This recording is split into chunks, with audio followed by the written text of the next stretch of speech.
the development of full artificial intelligence could spell the end of the human race. It's a flying object and we don't know what it is. I would hope somebody is checking it out. It was a rocket or whatever, but incredibly fast, opposite direction. It was too fast to be an airplane. I'm glad the Pentagon is looking at this, because if it poses a threat, I want them on top of it. Well, the craft generates its own gravitational field. So you said there's lights in the sky? The internet has become the command center for criminals and terrorists. 911, what's your emergency? I need help, please help me! Aliens won't let it happen. You know, that's what we're instructed to say. Roswell, Area 51. Alien kept deep under the ground. 1, 0, 1, 1, 1, 0, 1, 1, 6, 3, 2, 9, 7. Media doesn't have your best interest in mind. The government is self-serving. You're here for a reason. You're listening to Troubled Minds Radio.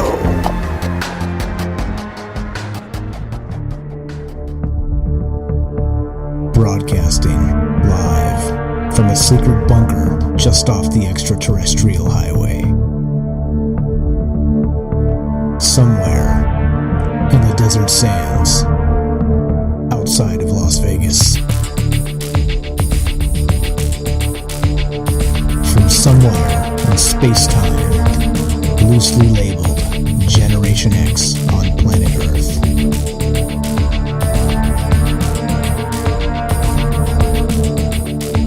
And asking questions of you in earnest into the digital darkness.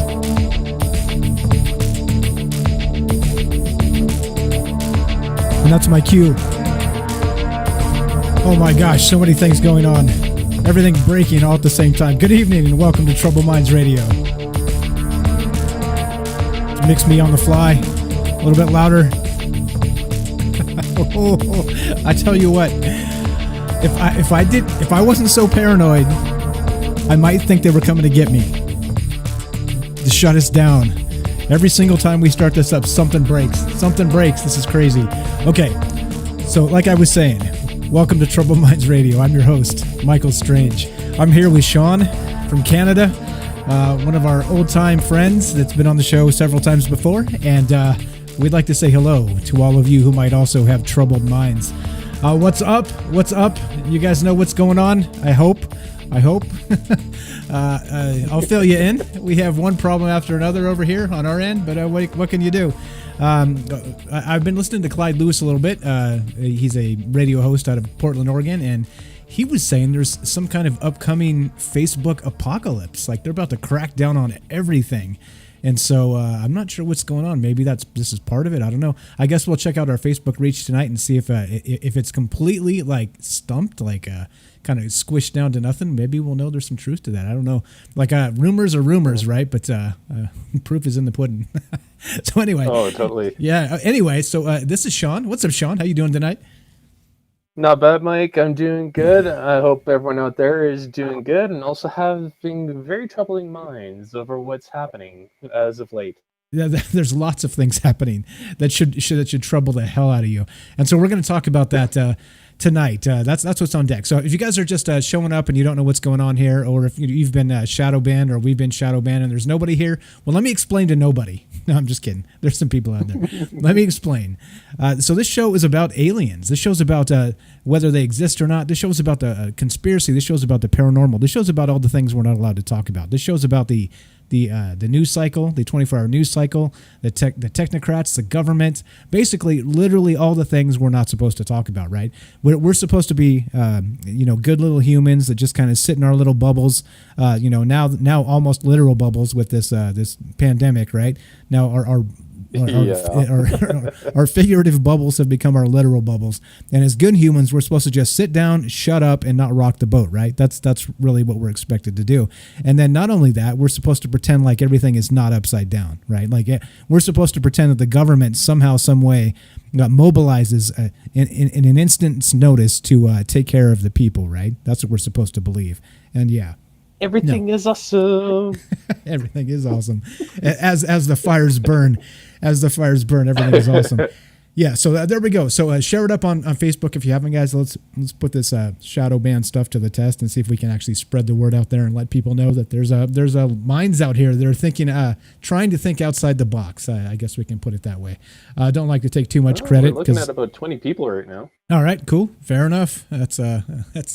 That's like a third of what it has been, but okay, so maybe. But okay, share it up and let's put that to the test. I'm not bitching and moaning about this. This is just part of the way this goes. If things have changed with the algorithms, you roll with the punches, right? So that's what's up. So anyway, that's what the show's basically about. Again, Sean's here with me tonight. He's a good friend of the show. He's been on the show several times. And we're going to talk about how shit is burning down. And do you think it's necessary for it to burn down? And do you think that the people that would have it burn have your best interest in mind? I think that's probably the best way to put this here. That's what's on deck tonight. So what we're going to do is we'll get to that in the second half of the show. But as always, the show's live. Did I mention that? So if you want to be part of the show tonight, here's the phone number. Anybody can call. We don't screen calls. If you want to call and you want to disagree with me, I am a firm believer that we can disagree with each other and still be friends.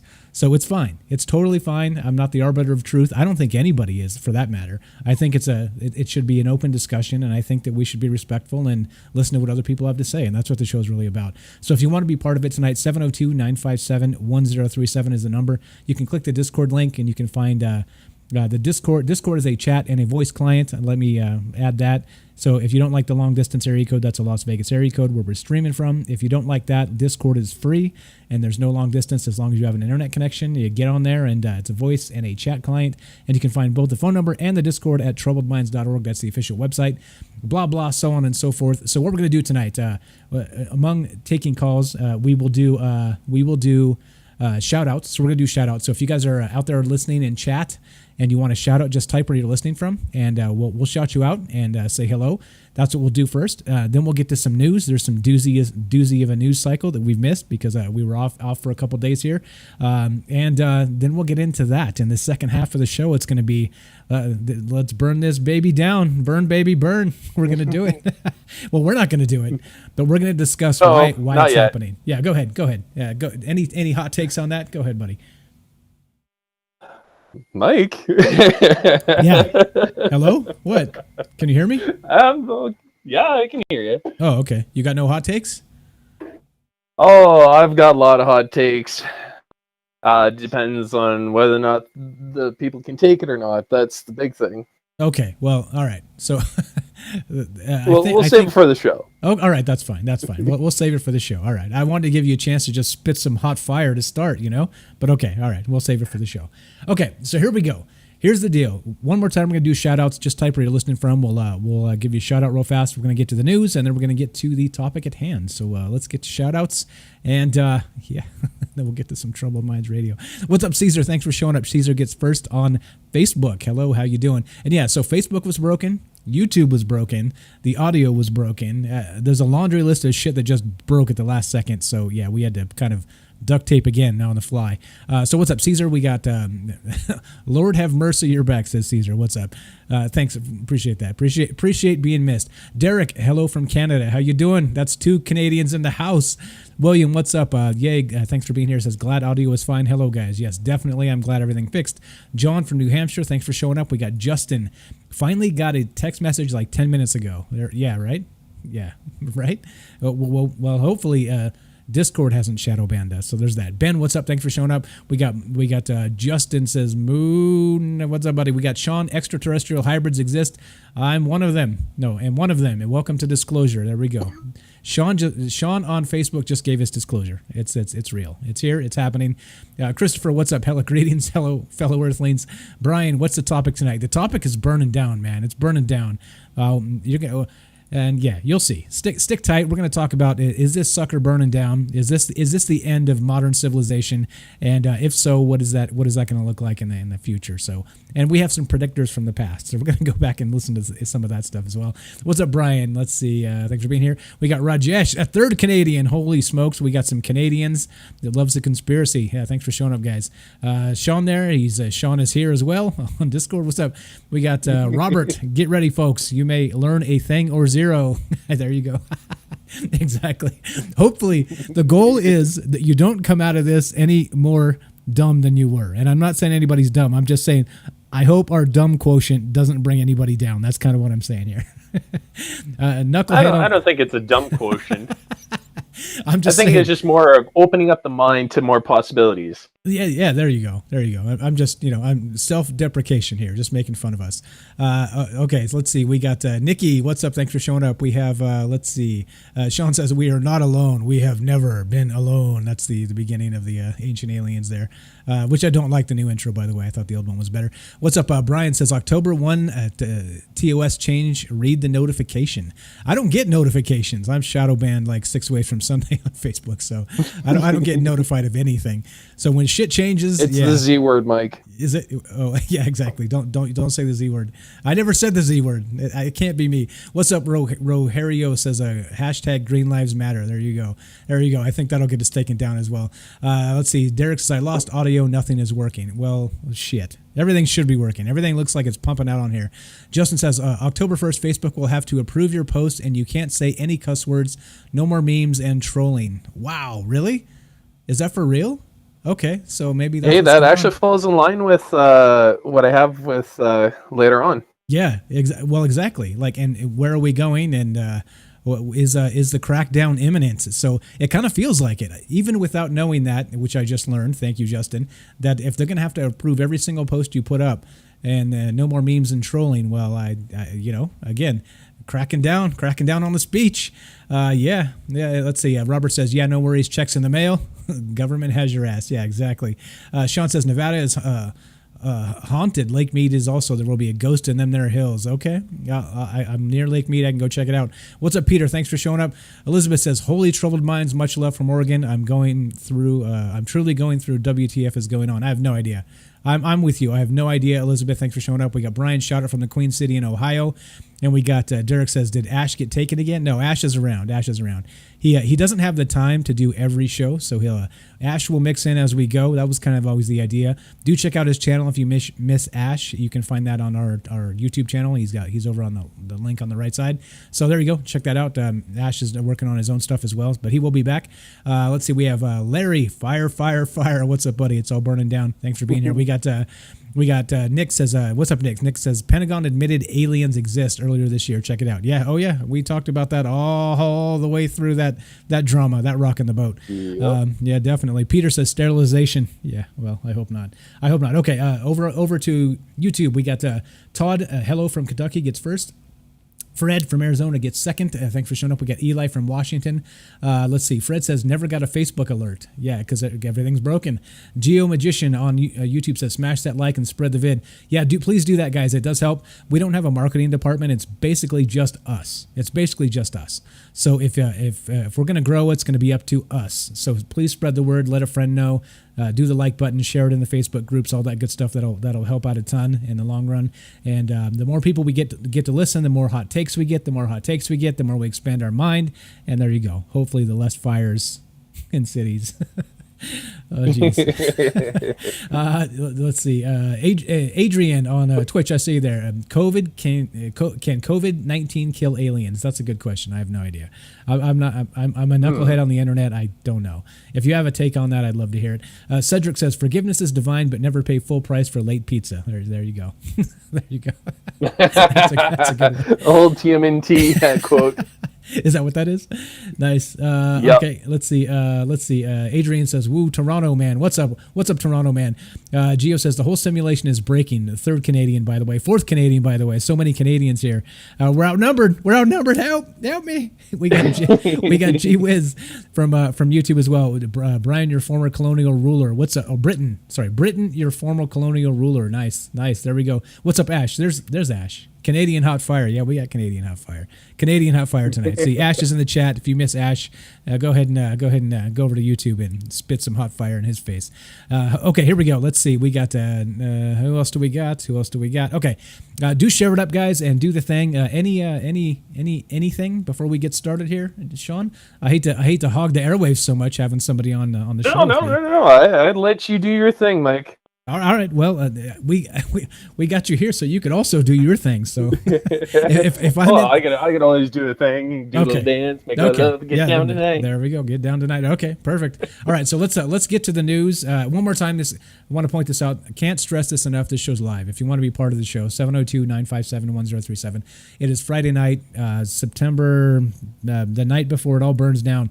Whatever 25th. September date is. Thank you, 25th. If you're listening on September 25th, this show is live, and you can give us a call, 702-957-1037. Click the Discord link. Go to troubledminds.org. That's the official website. You can find the phone number and the Discord link. And let's do the damn news. Let's get to the damn news here. Whew, I tell you what. Speaking of Las Vegas, let's go to this news real fast. This is from Las Vegas 8 News Now, and maybe this is happening in a city near you, but maybe it's not. This is what's up? What's up? I see Bevel Bagley on YouTube. Thanks for being there. Thanks for being in two places at once. Maybe we can spook the algorithm. We can scare it. We can shake it out. We can make it do things that it's not supposed to do by maybe being creative, showing up in multiple places at once. Hey, AJ on Facebook. What's up? Okay, let's see. AJ, I see you there. Nick says you sound great. Thank you. Appreciate that. Here we go. 8 News Now. This is reported by 8 News Now Las Vegas. Now check this out. In this city, Las Vegas, down on the Strip, there's been a ton of violent incidents down on the Las Vegas Strip, right? So as many know, Las Vegas got shut down like many other places for quite a while. And they've slowly opened things back up, and then they closed the bars, and they opened the bars, and they closed the bars, and I don't even know the status right now. But I do know that they're trying to they've opened up in like some of these casinos in like small, kind of like, let's say 40% capacity type of situations, right? And, because they got the social distancing and all this other stuff going on. But check this out. So here's the headline. Tourists and employees talk about violent incidents on the Las Vegas Strip. So, yeah. Let's read some of this. People vacationing in Las Vegas say their visits are not the same as they used to be. With more than 1,100 recent arrests, many say they aren't comfortable going out at night. And it's not only people visiting who are concerned, it's also employees who work in the tourist corridor. They say it is different, and they hope something is done before it gets worse. Quote, "It's scary now, says Jill Wan, visiting from Texas. After 9 o'clock, a different type of crowd comes out and is just uncomfortable with me and the family." Randy Bennett, visiting from Florida, said it feels a little differently right now. I don't see many of the security people as we used to. I felt on bicycles. I'm not sure that's proper grammar, but whatever. Videos on social media are easy to find, but from fights to scooters in the road. And, quote, "We've been noticing a trend out there since August," said Sheriff Joe Lombardo in an interview earlier Wednesday. That's, so shit's breaking down. There's big fights, like they're arresting dozens of people in fights. There's shootings. They've confiscated over 60 guns down on the Strip, is what I'm reading. Fremont Street, basically, which is Old Vegas, it's a mess. It's a mess. You can't go down there right now without more risk than usual. And so they've actually put a whole bunch of police down there, right? They've increased the police presence because it's just becoming more and more violent. So this is nutter stuff. Is anything happening in your neck of the woods like this? Are we getting a little bit more crazy, as the saying goes, out there in your neck of the woods, Sean? Or is this just maybe isolated to Las Vegas? You know what? No, I don't think it is isolated just to Las Vegas. I know several people in Toronto that have been violently, verbally abused, and actually one of them happened to be a friend of mine. So it's rather interesting, and she's on public transit. Okay, so it seems like the stress level's going up. It seems like people are not just maybe freaking out with the political situation, the elections news cycle. None of this. It's like it seems like it's like kind of a stressing at the seams, huh? Everything. Do you think we're on the verge of burning down for real? Like, what the hell's going on here? I think that we might be on the close of burning down for real. but I think there has to be a major trigger in order for that to happen. Which we're trying to trigger like crazy, like at least the powers that be. I see you, Darius. I see you there, both places. Darius from Kentucky, what's up, buddy? I see you both on YouTube and on yeah. I see you, buddy. I see you. Taylor says those of us that wear the tinfoil hats are starting to make sense. Yeah, and so of course Facebook's cracking down on it like crazy, right? And so okay, no, not only that. Here's what's happening with not just with okay, so more violence here on the Las Vegas Strip. It's like a tourist trap. We usually have 43 million people visit per year pre-COVID. So things change, right? So they want to get people here. They want to keep the economy alive as much as possible. They lower prices. So like, what's happening? Like, what is actually happening? Is this part of the protests? Is this not? Is it? I don't know. It just seems like there's a lot of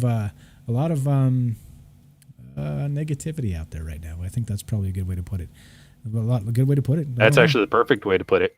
Yeah, and not just negativity. I think it's pervasive. It's kind of in the it's in the zeitgeist now. It's being crammed down our throat with fire and torches and pitchforks, and here we are. This is a crazy hell we're going into. Elizabeth says Portland is going to get nutso this weekend, and exactly right. Like because of that, the Breonna Taylor, right? We saw that. We're not going to talk about those individual cases, but because each case is an individual thing. Like that's the thing about the justice system, right? Each case is an individual thing. You can't make a sweeping narrative about individual cases when especially every instance is completely different and will never happen again exactly as it happened previously. So, I mean, anyway, you know exactly what I'm getting at. Portland nutso. AJ says Civil War 2020. It sure seems like they want that, doesn't it? It sure as hell seems like they want it. Taylor says the trigger will be the election. And yeah, that could be. I think we're definitely the next 30, 40 days is going to suck hard, and they're going to just keep doing whatever they do to manufacture artificial fear. And I think you're right. Peter has it on Facebook there. He says artificial fear. I think that's completely right. Elizabeth says worthy IPA out of Bend, Oregon. Cheers, Elizabeth. That sounds delicious to me.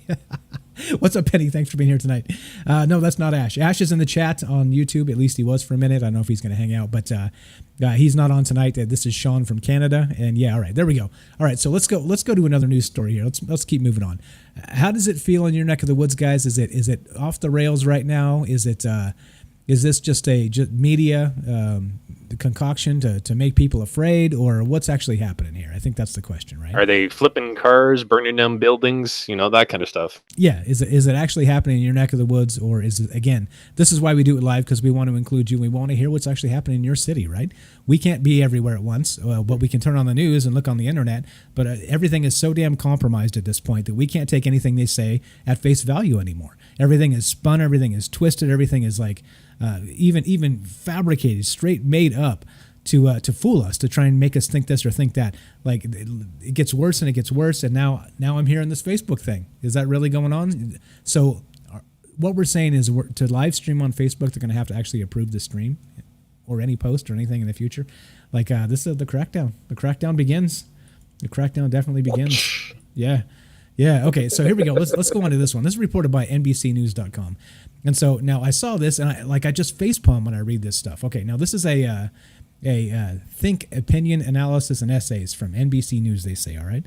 So there's this show called Kajillionaire, and it shows how boomers stole from millennials and what they'll keep stealing.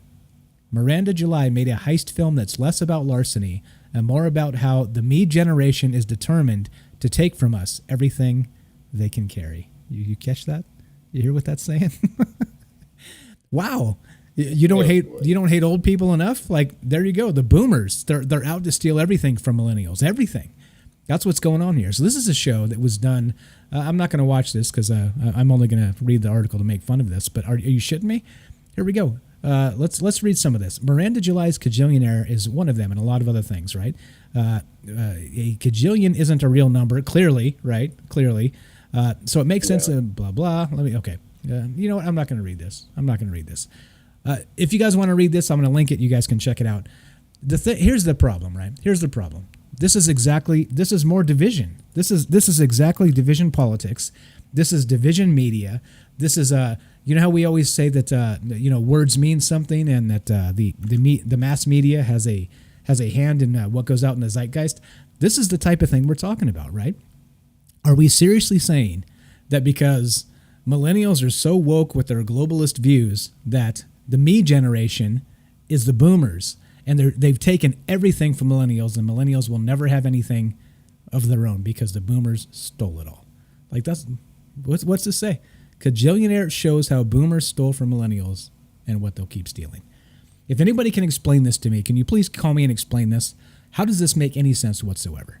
So what exactly did the boomers steal from millennials? Can you got a hot take on that, Sean? Any idea? Can you maybe help justify this in at least a little way so I understand what they mean by this? To be perfectly honest, I have no way I can justify this. It makes absolutely no sense. The boomers aren't taking any resources away from the millennials. The millennials are going to they're basically be handed everything to them without doing the work for it.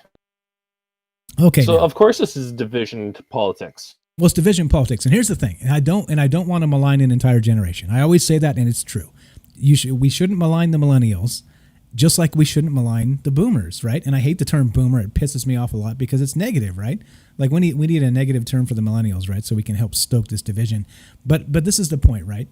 The point is that how on earth are we justifying things like this? And this like people watch this shit. People believe this shit, right? Like suddenly, what, we're going to turn family against family. You're going to start hating your grandparents because they stole everything from you, right?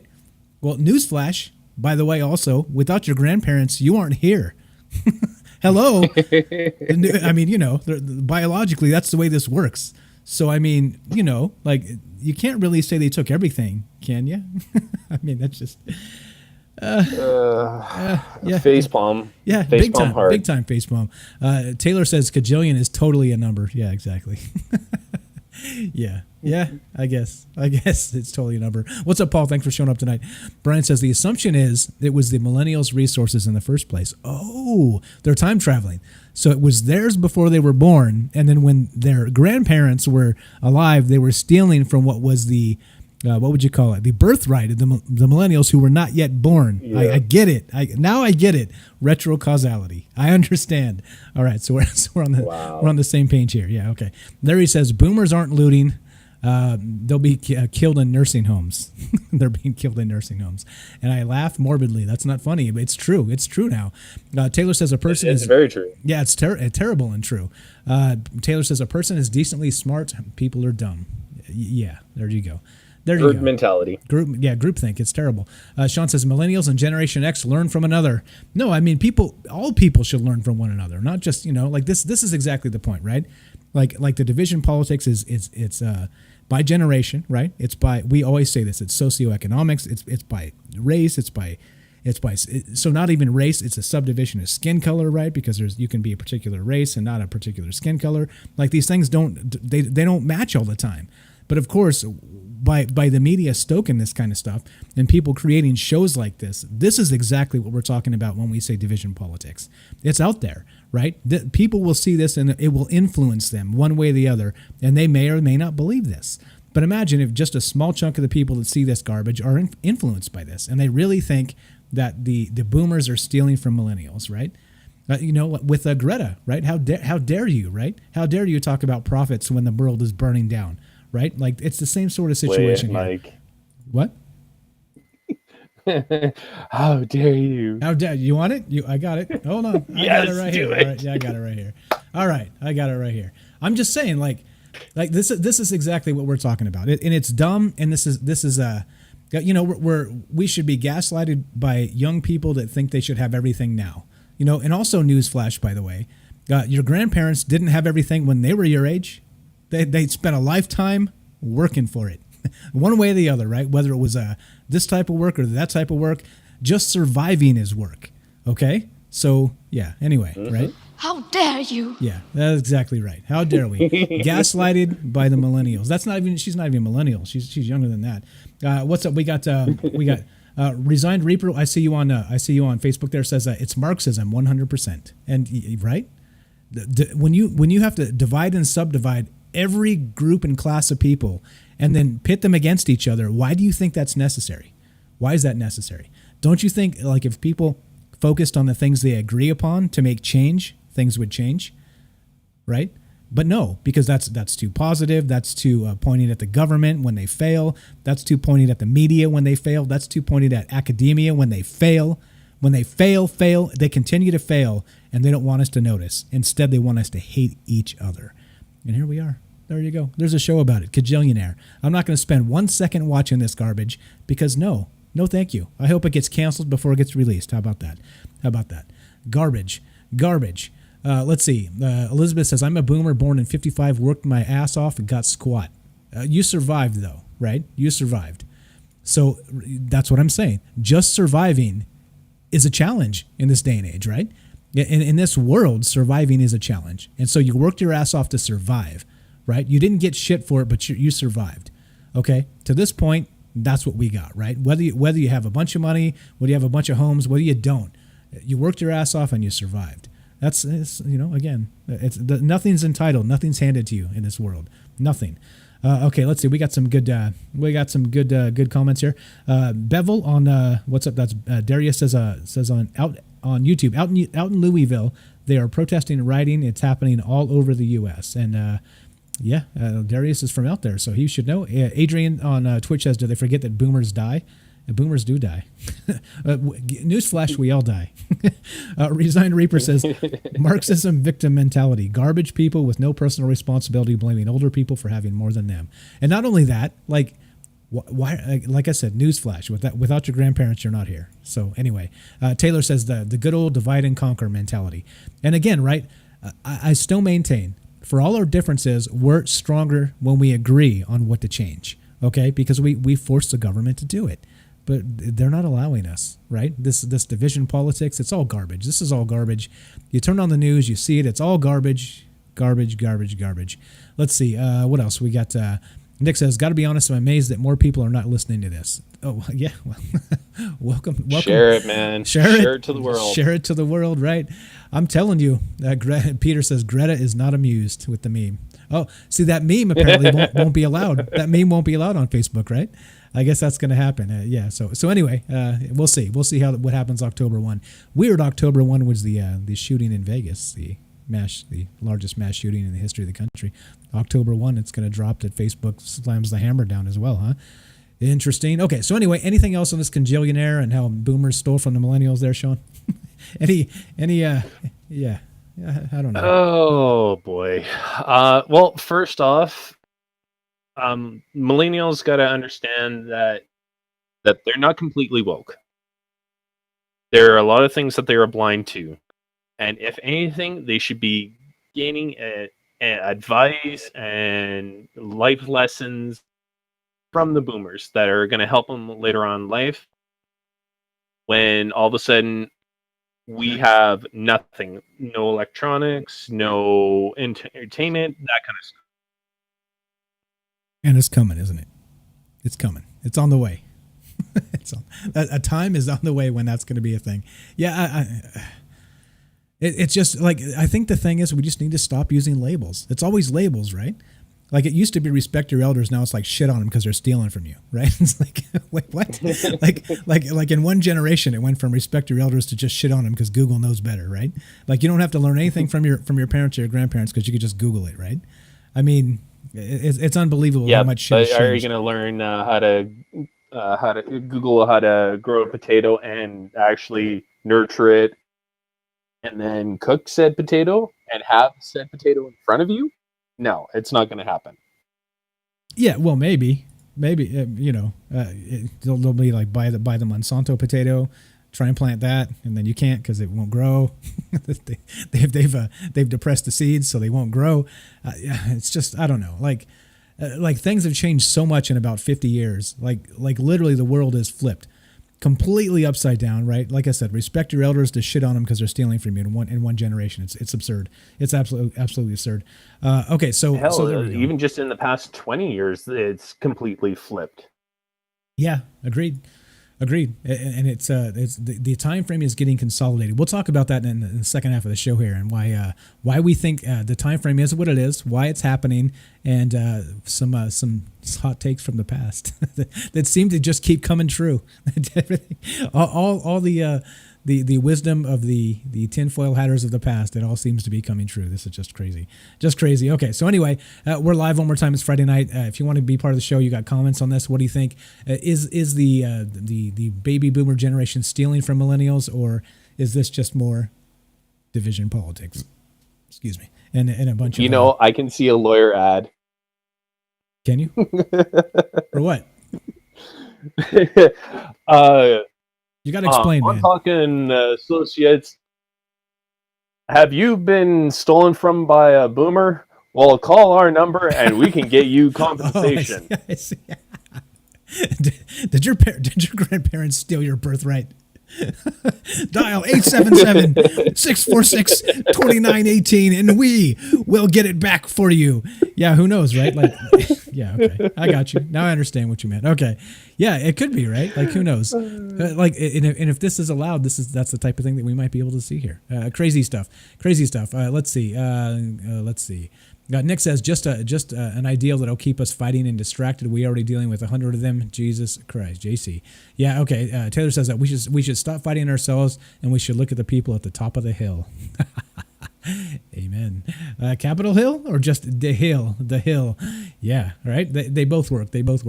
Okay, so let's move on. So anyway, like this is exactly the type of thing that just pisses me off when I read it, because what can you do, right? Like it's lies, it's division, and sure, it might be entertainment. It's a fiction show, but like we said, this gets into the zeitgeist. It starts to stick into people's brains, and they start to believe these sorts of things when they open up Slate magazine and Rolling Stone and garbage publication after garbage publication, and everything is saying stuff like this. I mean, this is just not healthy, people. This is not healthy. Like, we need to see this stuff and be able to say, no. Like, why is this not being boycotted? That's what I want to know. Okay, so anyway, let's see. Is this one... I didn't read through this whole article because it's super long, so I'm not going to talk about it. I hate to half talk about shit. But anyway, so... I'm going to link this, speaking of Slate, in a shitty publication. This is from Slate. I'm going to link this if you guys want to check it out. This is they say that the identity of Q has been revealed, right? That's what I'm going to link this and you guys can check it out. I'm not going to talk about it because I don't know. I didn't read it. Did you hear about this? How the QAnon identity may have been revealed, Sean? Any No, I actually haven't heard of anything. This is the first time I've heard of it. Okay, me too. This just hit. This is today, September 25th. So again, Slate, was the identity of Q really just revealed? So blah blah. I don't know. It's like a conspiracy theory shitting on type of publication, and Orange Man bad all in one. So if you want to read it, there it goes. I'll dig into this a little more as this develops, because this just hit today. And so you know how when breaking news kind of they clunk something out. It's most times it's clickbait and has nothing behind it. I'm guessing that's the case. Was the identity of Q really just revealed? I don't know. I'll put it up on the screen so we can just have a quick look at this. But then that's what I'm talking about. Okay, so I would have to say probably clickbait, so that way you can also get behind their paywall too. Yeah, or ads. Click the ads, whatever it is. Derek says QAnon is Kennedy's. All right, that's cool. Maybe I don't know. I don't know who it is, but they're saying that they're actually revealed. Blah blah, so on and so forth. I don't care. I really don't care. I care more about this. Let's go to taskandpurpose.com. Let's check this one out. This one's amazing. This is absolutely amazing. This is let's see. The Navy has a 650 round ammo backpack that looks like it's straight out of Predator. Yeah, now we're talking. Now we're in business here. This is a little better. So okay, let's read some of this. The Navy has fielded a 650 round ammo backpack nicknamed Avenger to troops at some point in the last several years, the service confirmed to Task and Purpose, although officials declined to elaborate on the scope or details of the system's deployment. Unfortunately, we cannot discuss this type of information as it pertains to troop location, movements, and tactics, Lisa Oswald, a spokeswoman for the Naval Supply Systems Command, told Task and Purpose. First developed by expeditionary warfare engineers from the Naval Surface Warfare Center Crane Division, holy smackerel, It never ends, these damn acronyms. Multiple Avenger units have been built, fielded, and used in combat, according to TechLink, which first reported the existence of the system in 2018. So the Avenger can hold an additional 150 rounds of standard issue 7.62 millimeter ammunition compared to 500 round systems already in the U.S. inventory, according to TechLink, with a 50% reduction in the pack's weight down to just 9 pounds. Oh, shit. Let's see if this Almost sounds like a caseless system. It sounds like something really, really cool. Let's see if this actually will. Let's watch part of this video.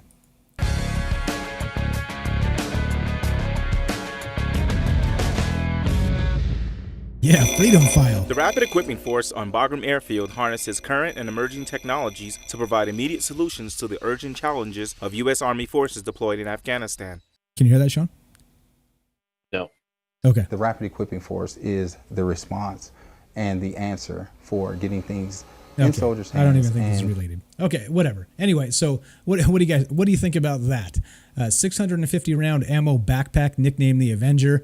This has been supposedly deployed. It's out there in the field. It's been used in combat. And what the hell? What the hell?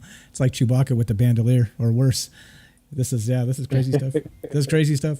I thought it was pretty cool to point out that this is the type. This is where your money's going, guys. This is what we're doing, right? I'm pro gun, so don't hit me there. But I'm just saying that. Well, go ahead if you want. But I'm just saying that, like, is this necessary? Is this with automation and autonomous drones being the thing? Do we really need people out there on the ground with 650-pound ammunition backpacks? Or sorry, 650 round. Yeah, I don't know. What do you think? Any hot takes on this, Sean? Well, like I said, it sounds like almost like a caseless system where it's not actually ejecting any shells. And for that weight, it's just like, are you kidding me? Yeah, that's nothing, right? So the entire pack weighs 9 pounds, of course, plus the ammo itself.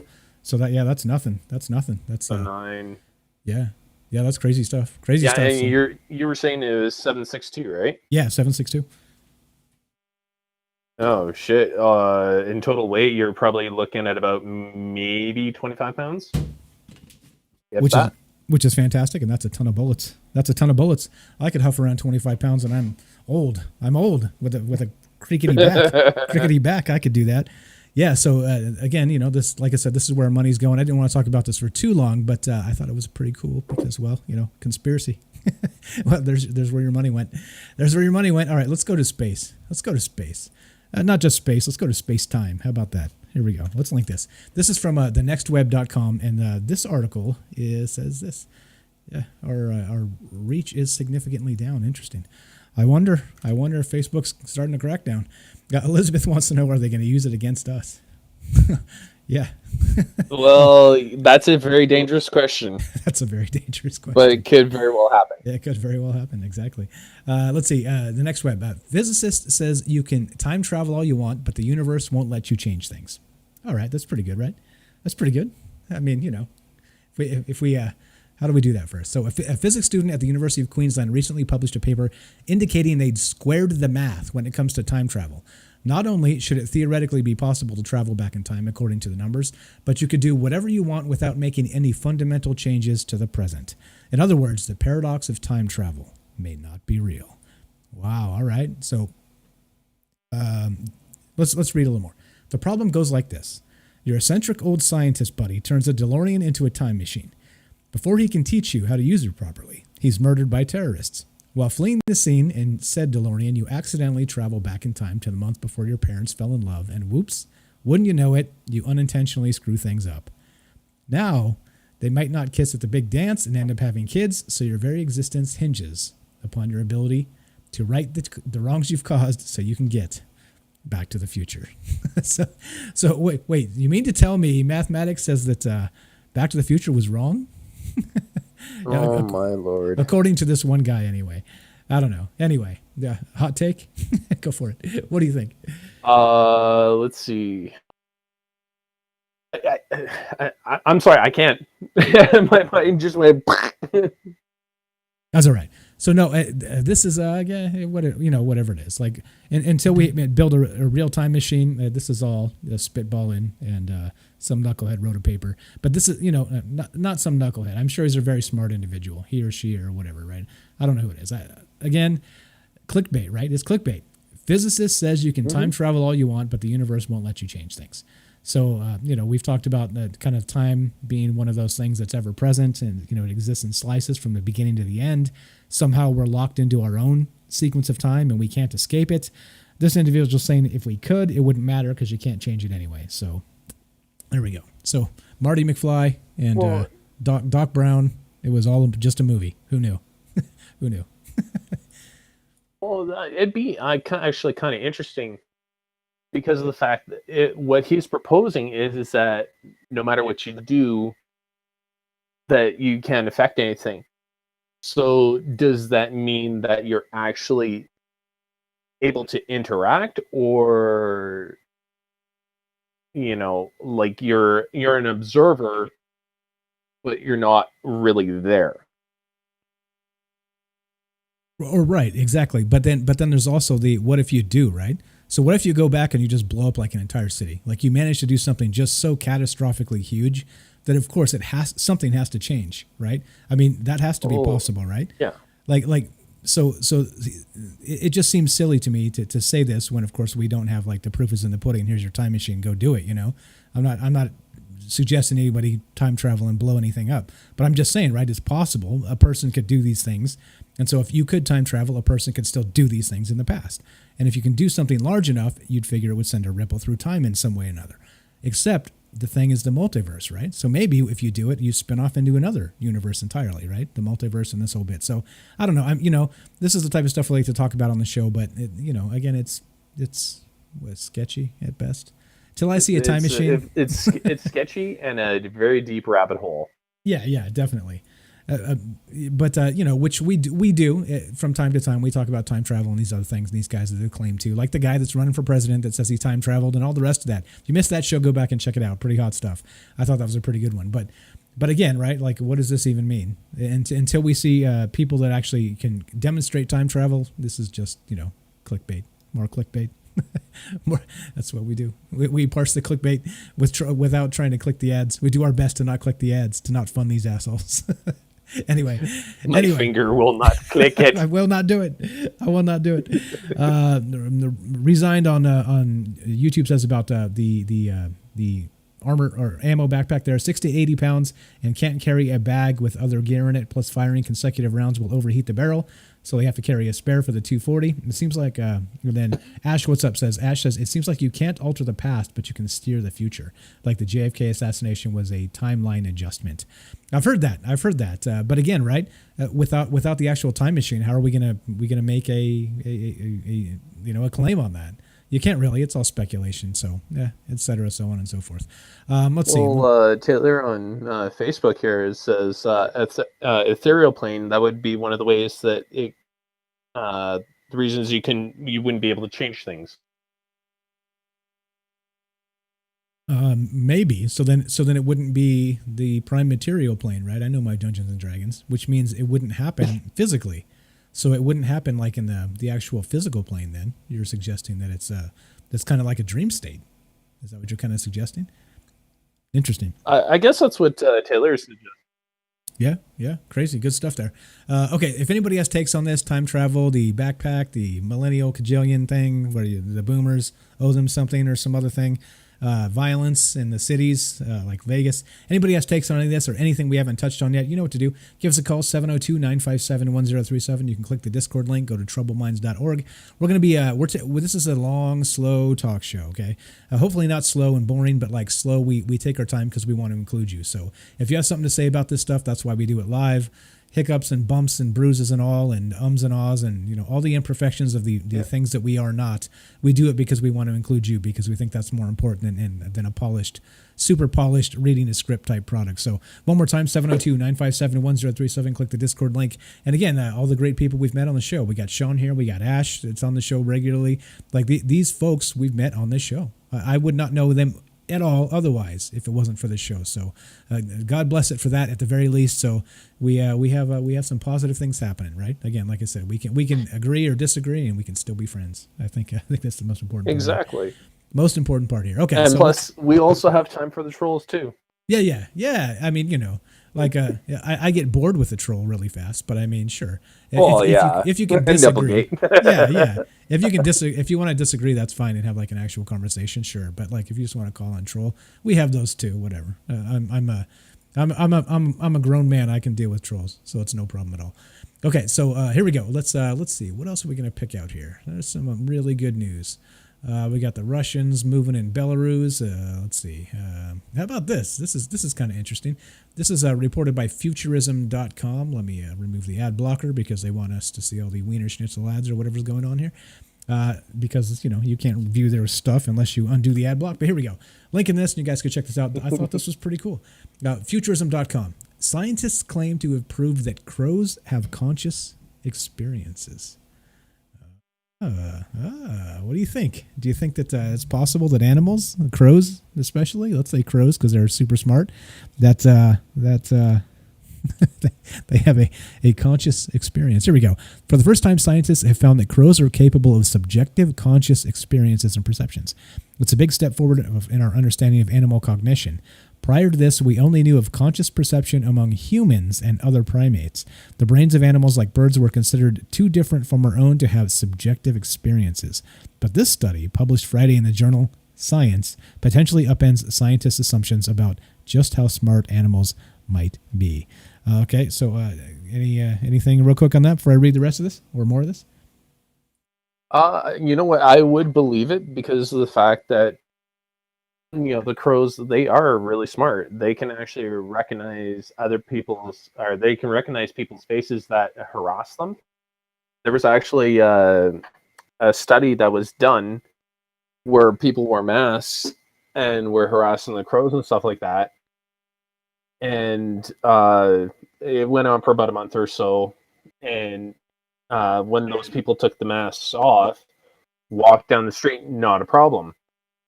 Week later, they put the masks on, and the crows would actually attack those people with those masks on.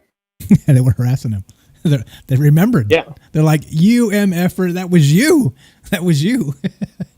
Nice. Yeah. So again, like I think to anybody that has actually owned, a dog or a cat or maybe both or, different animals, there's all kinds of different farm animals that, that are like, I think, the rest of the world smacks their head and says, duh, right?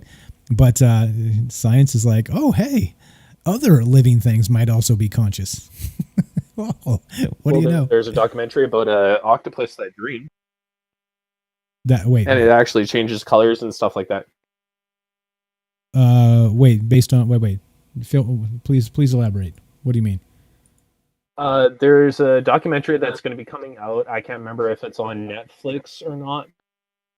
But it's about this guy who's studying an octopus, and it shows the octopus sleeping and changing its colors and shape and stuff like that. Like dreaming, or I'm not sure.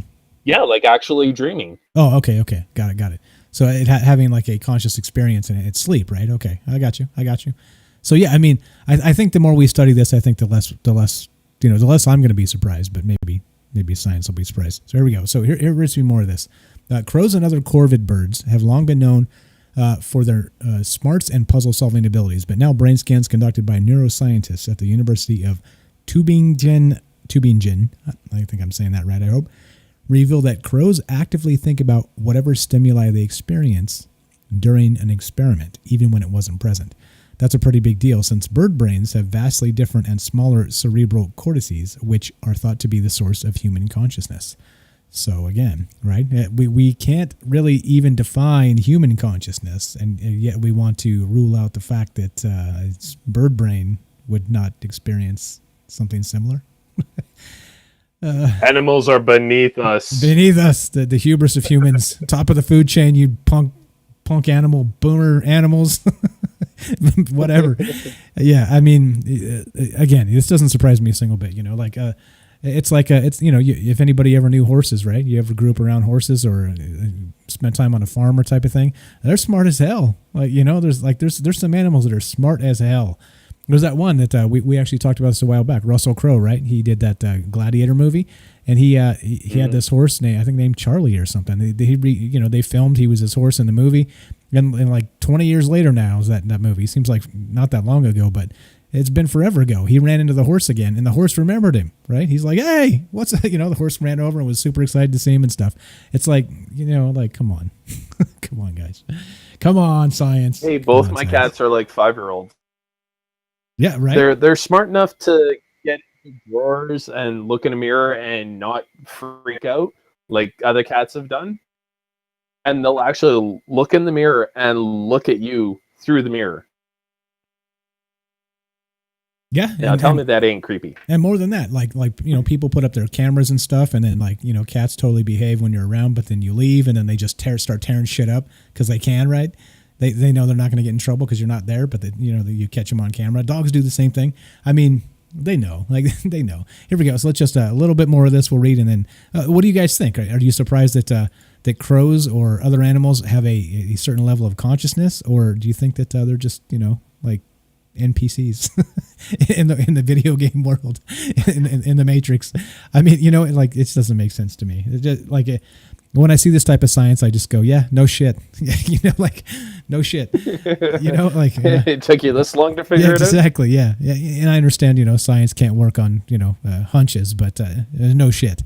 So, okay, here we go. So the results of our study opens up a new way of looking at the evolution of awareness and its neurobiological constraints, lead author Andreas Nieder said in a press release. So anyway, pretty cool stuff. I thought interesting. As usual, we're talking about not just our consciousness, but the consciousness of other things, right? And so we've talked about the consciousness possibly of the universe, right? Are things that are that we deem to not have consciousness, do they actually have it instead? Something like panpsychism, you would expect, right? Is the universe itself conscious, right? Again, there's a lot there. There's a lot there to talk about, a lot to think about. But this one's just about crows. Just crows. Just crows. Nikki says horses are intuitive too. Yeah, exactly. Smart as hell. Let's see. Sean says, what is considered speech? Birds and whales communicate with sounds, and ants and bees communicate with smells. Yeah, that's exactly true. That's exactly true. Taylor says spiders can burn in hell. There you go. There you go. Arachnophobia a little bit. Let's see. What else do we got? Taylor says animals cry and feel. I don't see why they wouldn't. Yeah, and plants too, right? So then where do we draw the line again? At plants, right? We've actually talked about in the past how scientists have seen that when you chop or cut or damage a plant in some way, it does some sort of like imperceptible to human ear cry. It cries, right? It's like it's calling out for help somehow to what? Who knows, right? Maybe another plant that might try and lean and grow its way, or maybe help with the roots. I have no idea, right? I don't think science really knows either. But if you damage it and it's like kind of calls out inaudibly, it's still crying, is it not? Still, if a plant gets shredded in the woods and no one's around to hear it, right? Yeah, I don't know. Well, and Peter on Facebook, bees use ley lines to make their hives.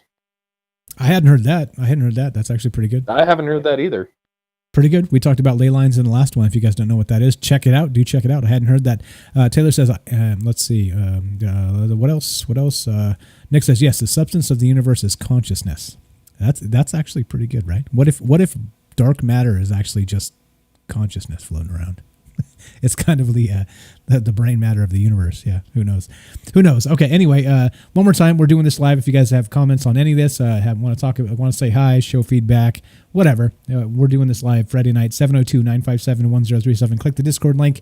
You can join the show, and we can talk about this and all the other things, all the other conspiratorial things that we get together to talk about. So there we go. What else? Like I said, Russia, Belarus. And if you want to call us knuckleheads, be free.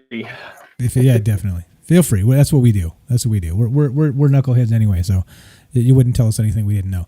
Okay, now check this out. This is reported by SciTech Daily, and this will pique some curiosity, I hope. Here we go. Linking it, and we'll check this out. Some good comments here. We'll read these about the consciousness of animals and stuff. But let me put this article up first, and then we'll read the rest of these good comments. How about this? SciTech Daily says 5G wireless may lead to inaccurate weather forecasts due to radiation leakage. Oh my God! boy. Say it ain't so. Oh boy. Not only that, what will we do if we can't get the weather forecasts? Anyway, let's see. Sean says, and what about single cell beings? When do they evolve into things with consciousness? Exactly. That's a great, fantastic point.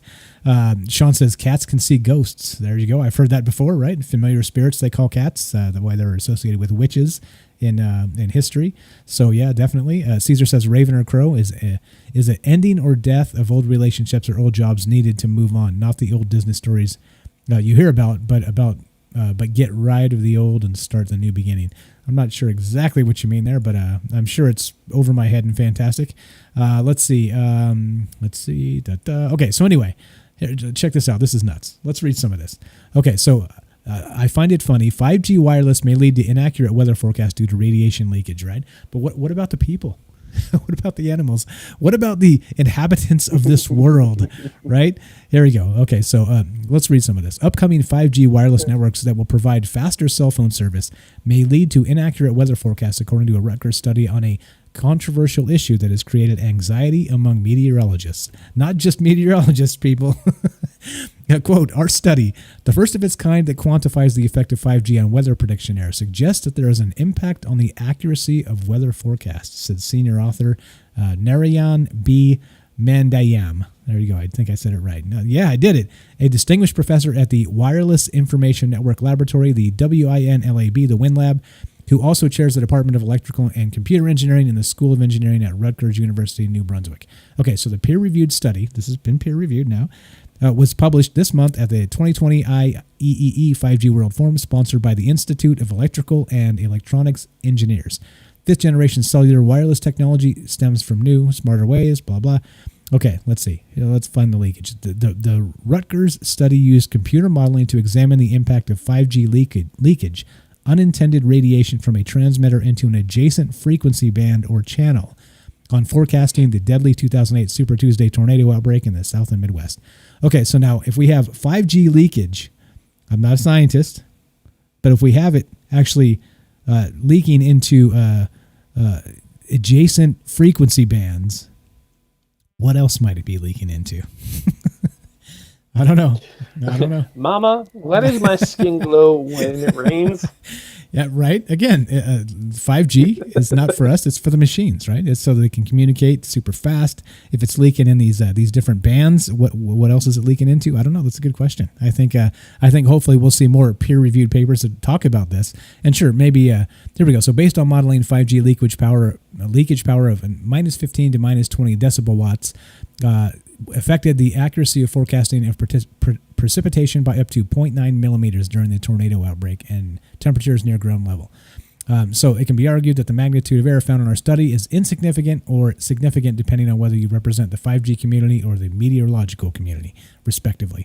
How about the human community? How about everyone? Not just over there, not just over here. Yeah. Everybody. Yeah, I mean, so again, this is I don't know. I'm not a scientist. If anybody has takes on this, or maybe we have scientists. I don't think there's any scientists listening to us because we basically just smash with these articles and roll our eyes. And I think scientists probably do too, because the way this stuff is, unfortunately reported is we end up with half the stories, spins, and all the rest of this, like we always talk about. So anyway, I mean, is anybody surprised? 5G, they were taking down 5G towers in the United Kingdom and some other stuff. So there's some nutter stuffs out there. There's some nutter things going on that we need to pay attention to, and hopefully get some more peer-reviewed papers discussing this. And right, like, yeah. Go ahead. Anything, Sean? Well, it kind of makes it interesting on the fact that this is actually peer-reviewed. Because I know that a lot of the science community would be praising 5G and stuff like this, instead of being like, okay, maybe this is not so good. Yeah, there's good and there's not good. It just makes me shake my head. Shake my head. Shake my head. The meme. The meme. Let's see. Adrian on What's Up Lestat? I see you there on Periscope. Adrian on Twitch says, I can't believe how back in the day they used to kill animals alive because they consider them to be mechanical only and not have a soul. Killing horses and pigs, cows, cutting them into pieces. Yeah, exactly. Back to the crow stuff and consciousness of the animals. Geo on YouTube says, I breed lizards and snakes and they clearly have distinct personalities and prefer different people. Same thing for my chinchilla. My friend said having a pet was useless, so he stood up in his cage and pissed on him. There you go. There you go. I'm telling you, they know. They know if you don't like them because they don't like you back. Fred, What's Up says, to me, dark matter is a good coffee. Amen, brother. Amen to that. Wait, do you drink hot coffee? That's when the spoon sticks straight up. Yeah, definitely. Exactly. Hot coffee or iced coffee? Vegas here we do iced coffee because it's so hot most of the way through the year. At least I do anyway. Me and the wife do. So I don't know. Hot coffee or cold coffee? Hot coffee when it's that sludge when the spoon sticks straight up. Oh yeah, that's good coffee. Cowboy coffee. All right, got it. Okay, all right, perfect. Okay, so there we go. 5G. What else do we got here? Again, we're live. 702-957-1037. Give us a call. We'll put you on the show. And let's see. What else do we got? Let's see. Time-wise, where are we? And what do we have to talk about? Time-wise, I think we're doing pretty good. Yeah, we're pretty good. Let's see. Okay, how about this? Actually, I'll save this one for the last one. This will actually take us into the topic, which is going to be hilarious. Check this out. Did you guys see this? More magic happening. More magic. This is crazy. Fred says, hot in the morning, cold later. There you go. Yeah, man of many tastes. Fantastic. Okay, here we go. This is reported by The Sun.co.uk, which I'm told by Penny, what's up, Penny, is a laughing stock of journalism. So just FYI. But here we go. The Sun reports, dominant strain. New coronavirus mutation is more contagious and could be adapting to get around masks, experts warn. I'll just let that Oh shit, it's the Borg. Just let that hang in the air. Wait. So a virus is adapting to get around masks. Now, what does that mean? Now, how exactly? Now, this is why people don't take journalism seriously. This is why you open up the news and you instantly facepalm and you want to like set the newspaper on fire. Like, this is exactly the type of stuff. Like, really? Could be adapting to get around masks, experts warn, right? Let's read some of this and see what they claim. Yeah, right? The fear propaganda. It's great. It's great. Researchers have warned that a dominant strain of COVID-19 could be adapting to get around barriers such as masks and hand washing. Wow. Experts in Houston, United States, have been, I like that, Houston, Texas, have been sequencing the genomes of the virus since March and have logged 5,085 sequences. At the start of the pandemic, many governments advised people to adhere to social distancing rules, wash hands more, and wear face masks. No shit. We've been living it. The one virologist has claimed the virus could start to find its way around these preventative measures. David Morens, who works at the National Institute of Allergy and Infectious Diseases, said the virus has become more transmissible. He told the Washington Post that this may have implications as to how we can control it. He added, wearing masks, washing our hands, all those things are barriers to transmissibility or contagion, but as the virus becomes more contagious, it statistically is better at getting around those barriers. All right, so you're going to tell us how? Or, yeah, it's fearmonger, right? There we go. Let's see. So they're saying that there's a new strain that apparently, hold on, let's see. The experts from the University of Chicago and the University of Texas said that the D614G strain is now outdistancing its competitors. Okay. They found that people with the infected strain had higher viral loads in their respiratory tract that allows the virus to spread more effectively. Okay, it still doesn't say how that got around a mask. I don't think it's anywhere in this article. I read through it one time and I was like, nope. Let's see. It says this. The study has not yet been peer reviewed. Oh, you mean the magical virus that just flies through the that flies through the mask again, right? Like, this is journalism, guys. I'm not telling you anything you don't know, but holy shit, really? One more time, just read the headline. New coronavirus mutation is more contagious and could be adapting to get around masks, experts warn. Like, it's going to magically infuse into your brain from the sky, right? No, come on. Fear mongering, clickbait, garbage. The Sun. You'd be ashamed of yourselves.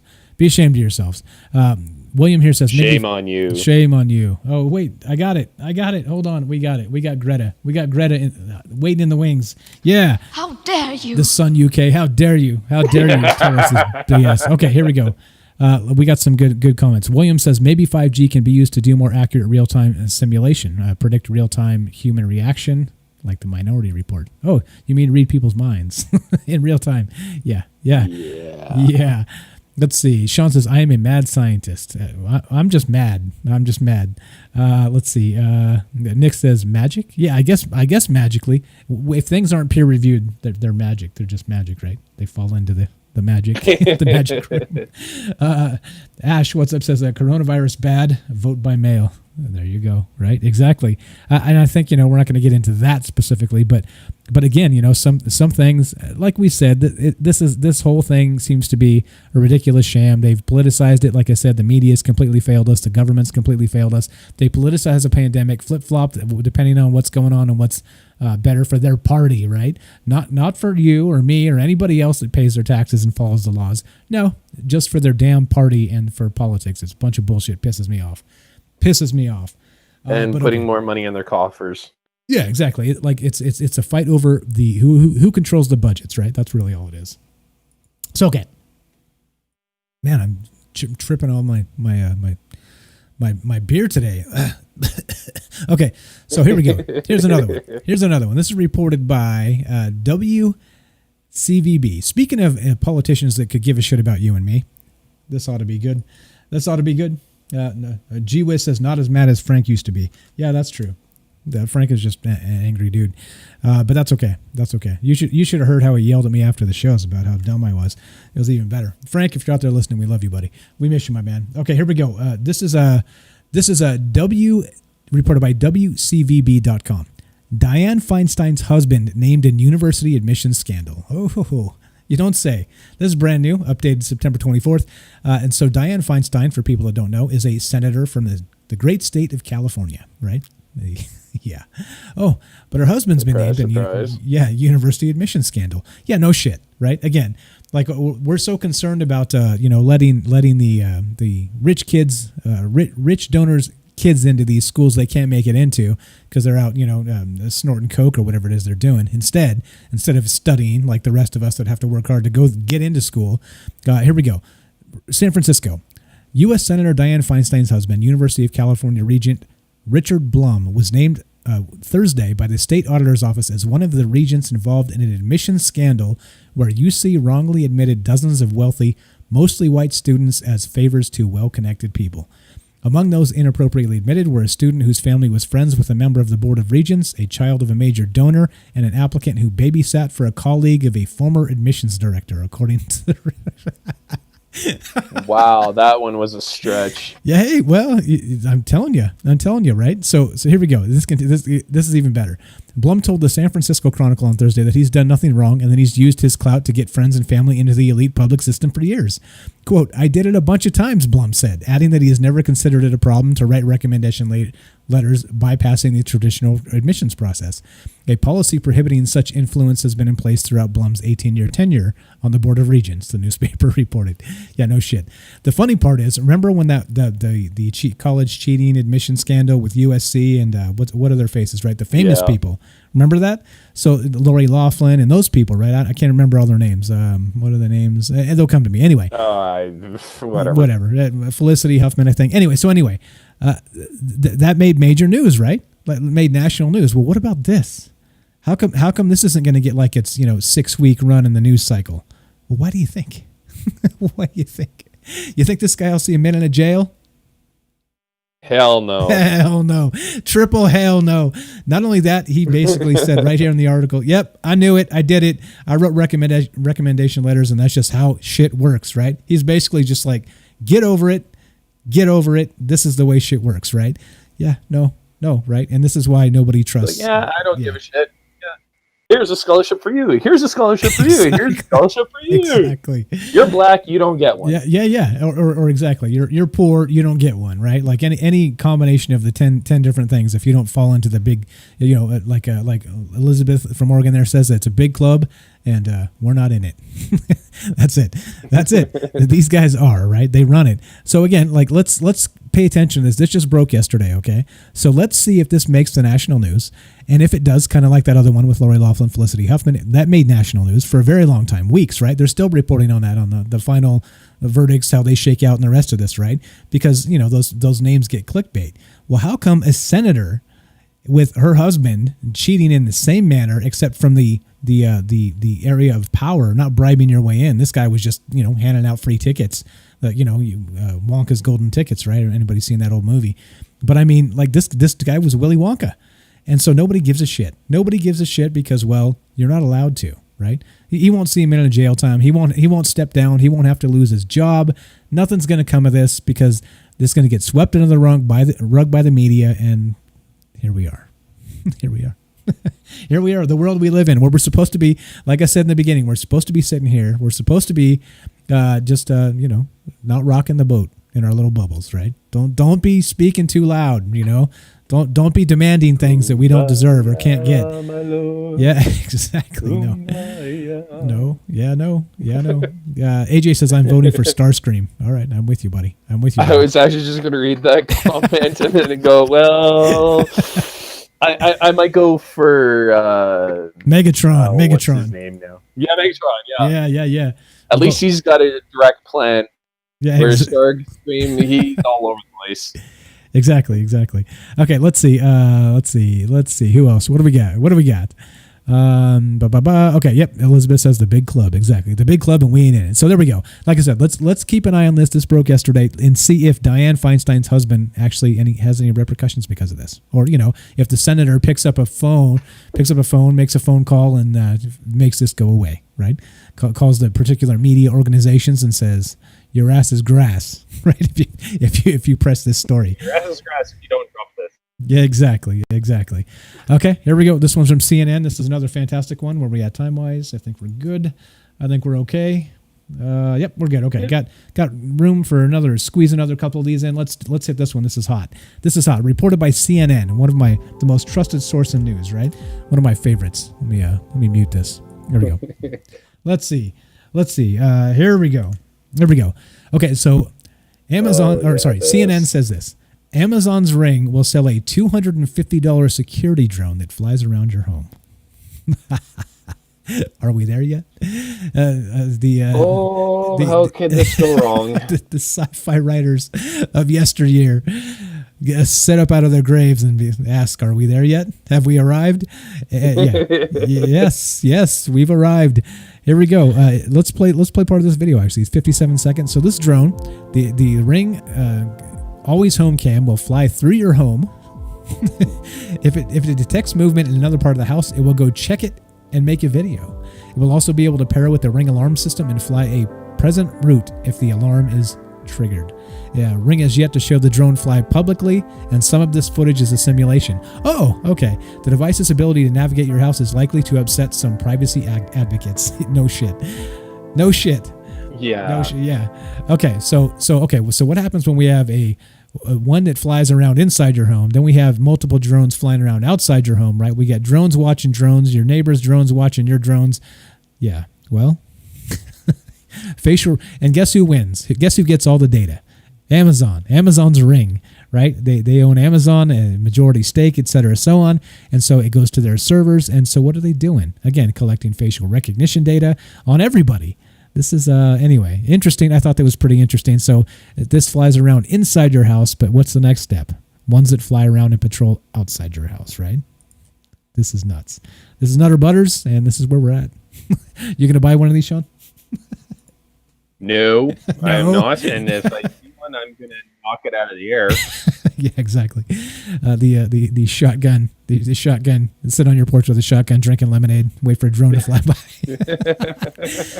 Yeah. So the $250 drone called Ring Always Home Cam is among a slew of products unveiled during Amazon's invitation-only online hardware event.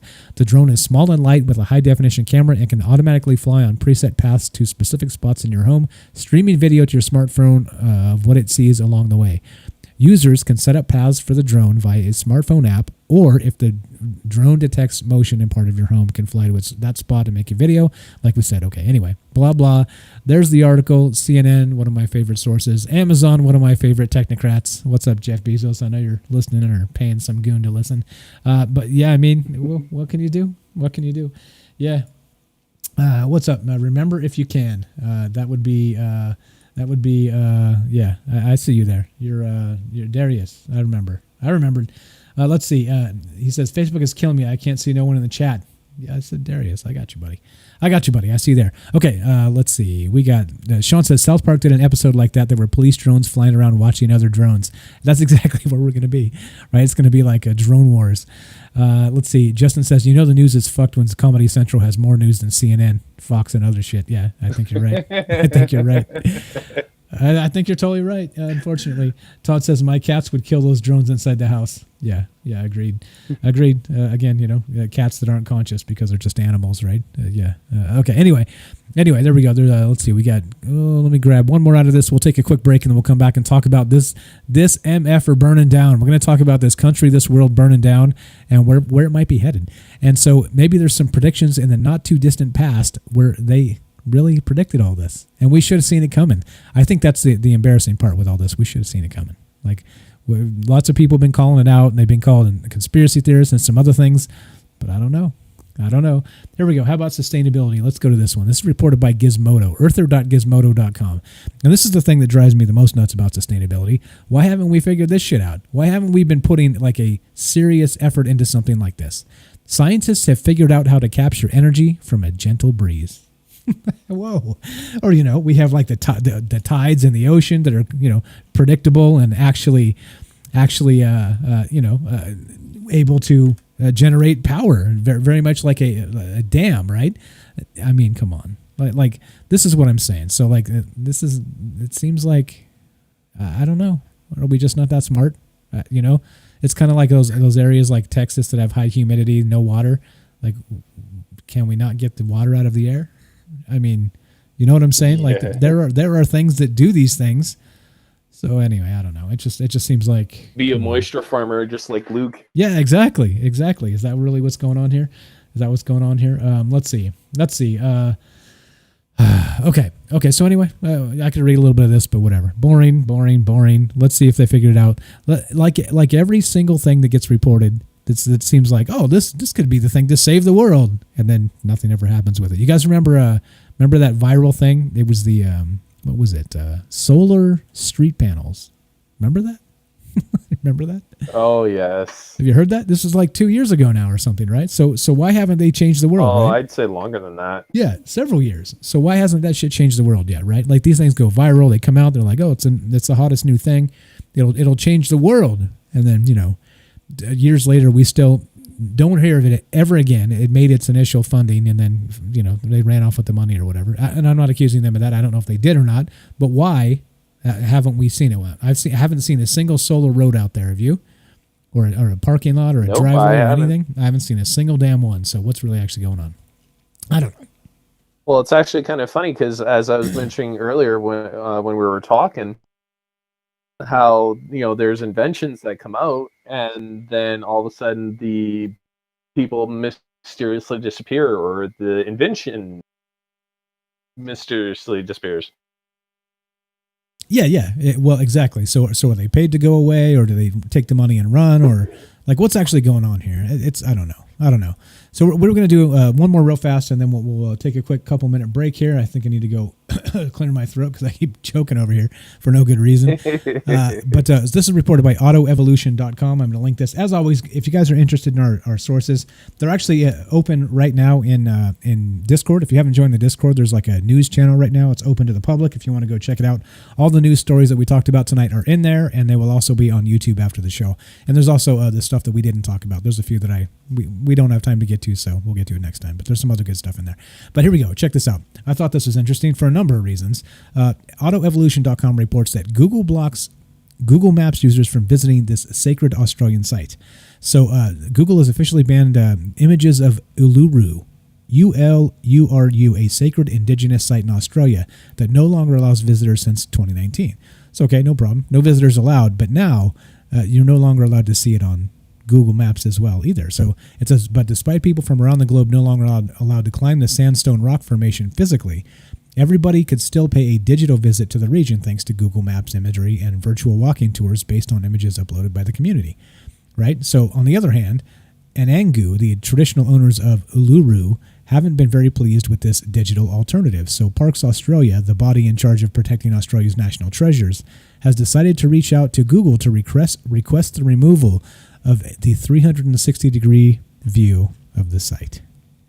What do you think about that? Is that conservation taken to the next level? Woo! I think it's conservation taken to the highest level. So is it? So if it's up on Google Maps, will it steal the soul of the rock formation here? I don't think it's necessarily that it's going to steal the soul of it, but people are going to try and figure out a way to get there without tripping off the cameras, because there's always some type of blind spot or something like that. Well, not only that. So okay, so you can't go there, but it's Google Maps is an archive, right? So they took satellite photos, but you can't even see it now. It's going to be an invisible spot on the map, so you're not going to be able to go check it out and see. Anyway, I mean, there's going to be photos available on the internet. I think this, to me, this falls under that the Streisand effect, right? Where if you try and hide things so people can't see them, people want to see them more because they want to know what you're hiding, right? I don't know. It seems a little bit backwards to me, but whatever, whatevs. Whatever. So we're just going to take a couple minute break here, and we'll get back and we'll talk about why the world's burning and how maybe this has been predicted in the past, the not too distant past, and we'll talk about some George Orwell. Not just George Orwell, some other really creepy stuff. So anyway, take a moment to go hit the restroom. We are human after all. Top off your drink, fill up your beer, whatever you're doing, whatever you're drinking. Make sure it's legal and in your jurisdiction, etc. and here's a quick commercial, 2 minutes. We will be right back, and we're going to talk about this MF or burning down. And what I mean by this MF is this world. And so here we go. Quick commercial, 2 minutes. We will be right back. Are you enjoying the conversation? Do you like talking about all things aliens, conspiracy, and paranormal? Well, if so, thank you. And also, we need your help. As you are probably aware, the technocracy, the government, major corporations, and anybody with a ton of money needs to control the narrative. Otherwise, they cannot control your mind. And as a result, free speech, independent thought has become the devil, the opposition. And of course, anybody that knows anything realizes that notion is absurd. The individual decides what they want for themselves, not from the collective. And pay attention to the media and ask yourself, which are they telling you to prefer? Now, I ask for help. The way you can help this conversation continue is by spreading the word. And it's really easy. You can spend just a few seconds of your time. Go to troubledminds.org, that's the official website, and find the iTunes link and leave us a review. If you enjoy the conversation, that is the best way you can give back to Troubled Minds and the community that we've worked so hard to build together. Otherwise, the technocracy will continue to stamp us into the ground. They will continue to shadow ban the words we say and the thoughts we think, and this will never end.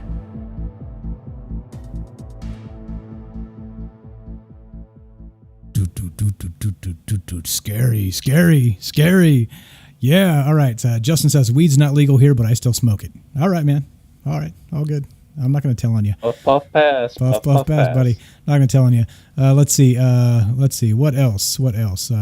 Though we do suggest that what you do in your jurisdictions are legal. So, just a, public service announcement. So Exactly. they can't take us down for encouraging anything illegal. You know what I'm saying? Just touching all the bases.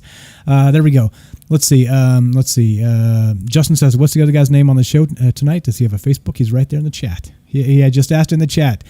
He said, you guys enjoying the show tonight so far? That's Sean right there. That's his Facebook. Check it out. And there we go. We're back. Okay. So, and I can't stress that enough. So the commercial there is nobody hears about us unless we kind of, as a guerrilla crack team, break into the algorithm, right? And the way we do that is by leaving reviews, right? By hitting the like buttons and the share buttons and all those things, because you can't stop a movement, okay? You can try, but you can't. You just can't do it. The more you try and stop it, kind of like the Streisand effect, the more people are like, well, why are they trying to censor this, All these guys saying some illegal shit.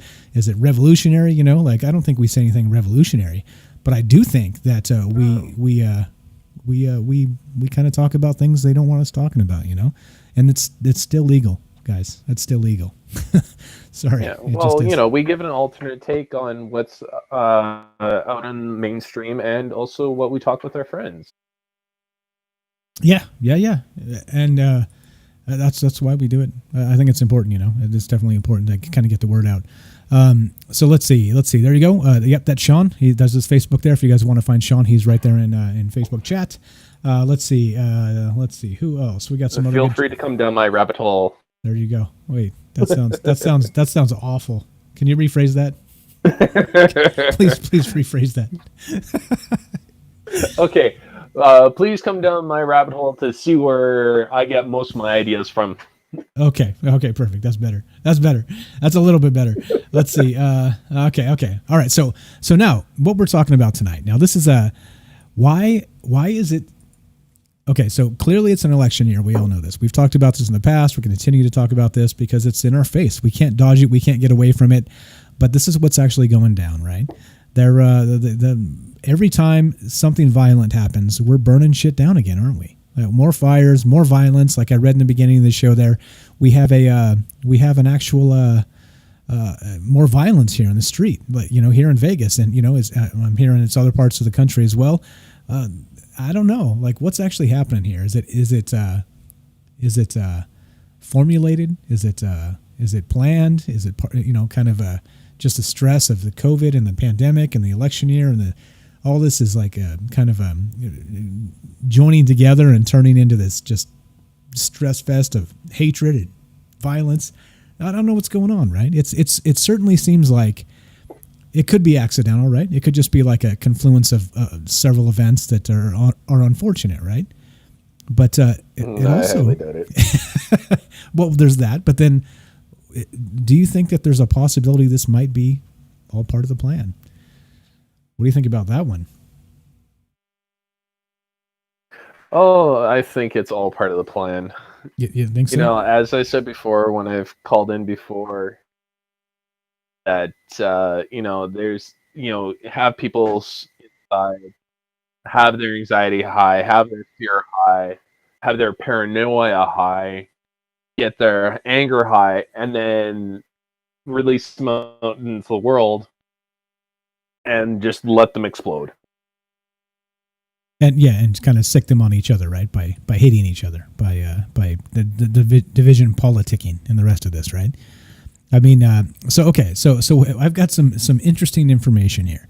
So we're going to talk about not 1984, George Orwell, but not 1984 like we normally do with the surveillance state and Big Brother and the Big Brother government. Of course, this would be how we get there. And George Orwell wrote many books, as many people know, essays and a lot of other things, a wealth of knowledge, and talking about specifically Marxism, communism, and how the socialist progressive movement turns into those things. And so we're going to talk about Animal Farm a little bit. If you guys have read that one or not, we got a brief recap of that. We'll talk about that in a little bit here. But first, I want to talk about this guy. Now, this guy, let's see. Let me pull up this clip here. Now, this seems out there. This seems really, really far out there. So hold on. Let me pull this up real fast. Oh, actually, before we do that, we had a nice segue from the news to this. So this will take us into the next one. Check this out. This is reported by The Guardian, one more trash publication. Hi Guardian, what's up? But here we go. Check this out. Now this is trust me, this comes back to 1984 and what we were about to talk about. Animal Farm. So baseball is using coronavirus as a pretext for permanent change. All right, it's the name of the. All right, so this is written by a guy named Brian Armin Graham. Okay, nice little picture there. This was September 23rd when this came out. The tradition of greedy owners destroying what makes baseball good to line their pockets is as old as the sport itself. But using a pandemic to expand the playoffs for good would be a new low. It kind of makes me wonder if this guy's paying attention to the rest of the world. I mean, first off, no shit. Let's take that word baseball and literally insert any other word in there, right? So blank is using coronavirus as a pretext for permanent change, right? This guy says baseball. He's like, yeah, exactly. Let's say local police. Let's say, right? Like you could literally put an unbelievable number of words in there, and it makes perfect sense. Okay, but I found it funny when I saw this headline. I was like, I'm a baseball fan, so I get these baseball articles, and we don't talk about it often because this isn't really a baseball show. But how amazing is this? Baseball is using coronavirus as a pretext for permanent change. And he's saying the greedy owners and expanding the playoffs, and that would be a new low, right? And if anybody follows this, the National League designated hitter thing, which was never a thing until this year, and blah, blah. And they're saying, it's because of COVID and all this other stuff. Yeah, right. So interesting that that word, baseball, right, can be substituted for damn near anything. Blank. We should do ad libs. Everybody fill in the word you think fits best right there. Blank is using coronavirus as a pretext for permanent change. Type in the word you think fits best right there instead of baseball. I think that's probably the where I was really going with this. And so he goes on to talk about some of the rules. And if you guys aren't into baseball, you're going to find it extremely boring. Except the thing is, no shit, Sherlock. So not only baseball, I think this is the most benign thing you could ever say about using the coronavirus as a pretext for permanent change. Baseball of all freaking things. And I love baseball. Don't get me wrong. Fill it in. What's the word, guys? Not baseball. Blank is using coronavirus as a pretext for permanent change. What is it? What's the Soros. Word? What? George Soros. George Soros is using the coronavirus as a pretext for permanent change. I'm going to just say the government is using coronavirus as a pretext for permanent change, right? What do you think fits in there? Like you could fit an unbelievable number of words and it would make perfect sense, wouldn't it? Go ahead and type it in. What do you guys think? I don't know. Let's see. To be perfectly honest, I've actually boycotted baseball because of the fact that they decided to get political. Because what? Because they decided to get political. Oh, did they? I think football. Yeah, with the whole Black Lives Movement and stuff like that. Oh yeah. I'm sorry, but if I did that at my job, I would get fired. Yeah, no, exactly. I decided not to show up to work because, of what happened. And it's like, no, sorry. See ya. Yeah, exactly. Like you're not allowed to do, we don't talk about this a ton, but you can't work at Taco Bell and wear instead of your uniform, wear respect the union, the Taco Bell union. You know what I mean? When there isn't one, you're trying to make one. You know what I mean? You'll be fired so fast. Like there's there's dress codes and there's the conduct you have to do when you're on the field or behind the counter making burritos or whatever it is. Wherever you're at, the post office, wherever you work, it doesn't matter. Like wherever you're at, you're getting paid. You got to do what you're told, right? Anyway, so blah blah. We got a couple good ones here. Bill Gates is using a coronavirus as a pretext for permanent change, says William. Peter, no last names, my bad. Peter says, Foreign banks are using coronavirus as a pretext for permanent change. Nikki says secret Nikki society says secret societies. is using coronavirus as a pretext for permanent change. Sean says Illuminati is using coronavirus. Anyway, you get the point, right? Like, to me, I thought this was the most benign headline ever of like the most insidious thing that's happening in the world over. Everybody is using coronavirus as a pretext for permanent change, right? So, yeah, baseball. Actually, Baseball. Peter's got a really good list here. All right, go for it. Read them. Let's see. Stable strategic order. That's What's good. next for Europe? Climate change and sustainability. China. Russia. Russia. The future of capitalism. BritX. Brexit. The ethics of artificial intelligence. The weaponization of social media. The importance of space. And cyber threats. There you go. Fantastic list. Thanks, man. And again, fill all of those terms in for this word right here, baseball. Who else is using coronavirus as a pretext for permanent change? Anybody else know some words out there? Anyway, so point being is that the government and the media, which the Mockingbird media, which works with the government, prove me wrong on that. I'd love to have that discussion one day. I'm waiting still. Yeah, exactly. If you disagree, I'd love to have the conversation on why you think the government doesn't work with the media specifically. There's tons of documents that claims it does. But anyway, so everybody and everything is using coronavirus as a pretext for permanent change. Great list there. And let's see what else we got. Tacos and burritos. Yum. I love burritos too. Let's see. Okay. Geo on YouTube says the tentacles of global control are using coronavirus as a pretext for permanent change. Yeah.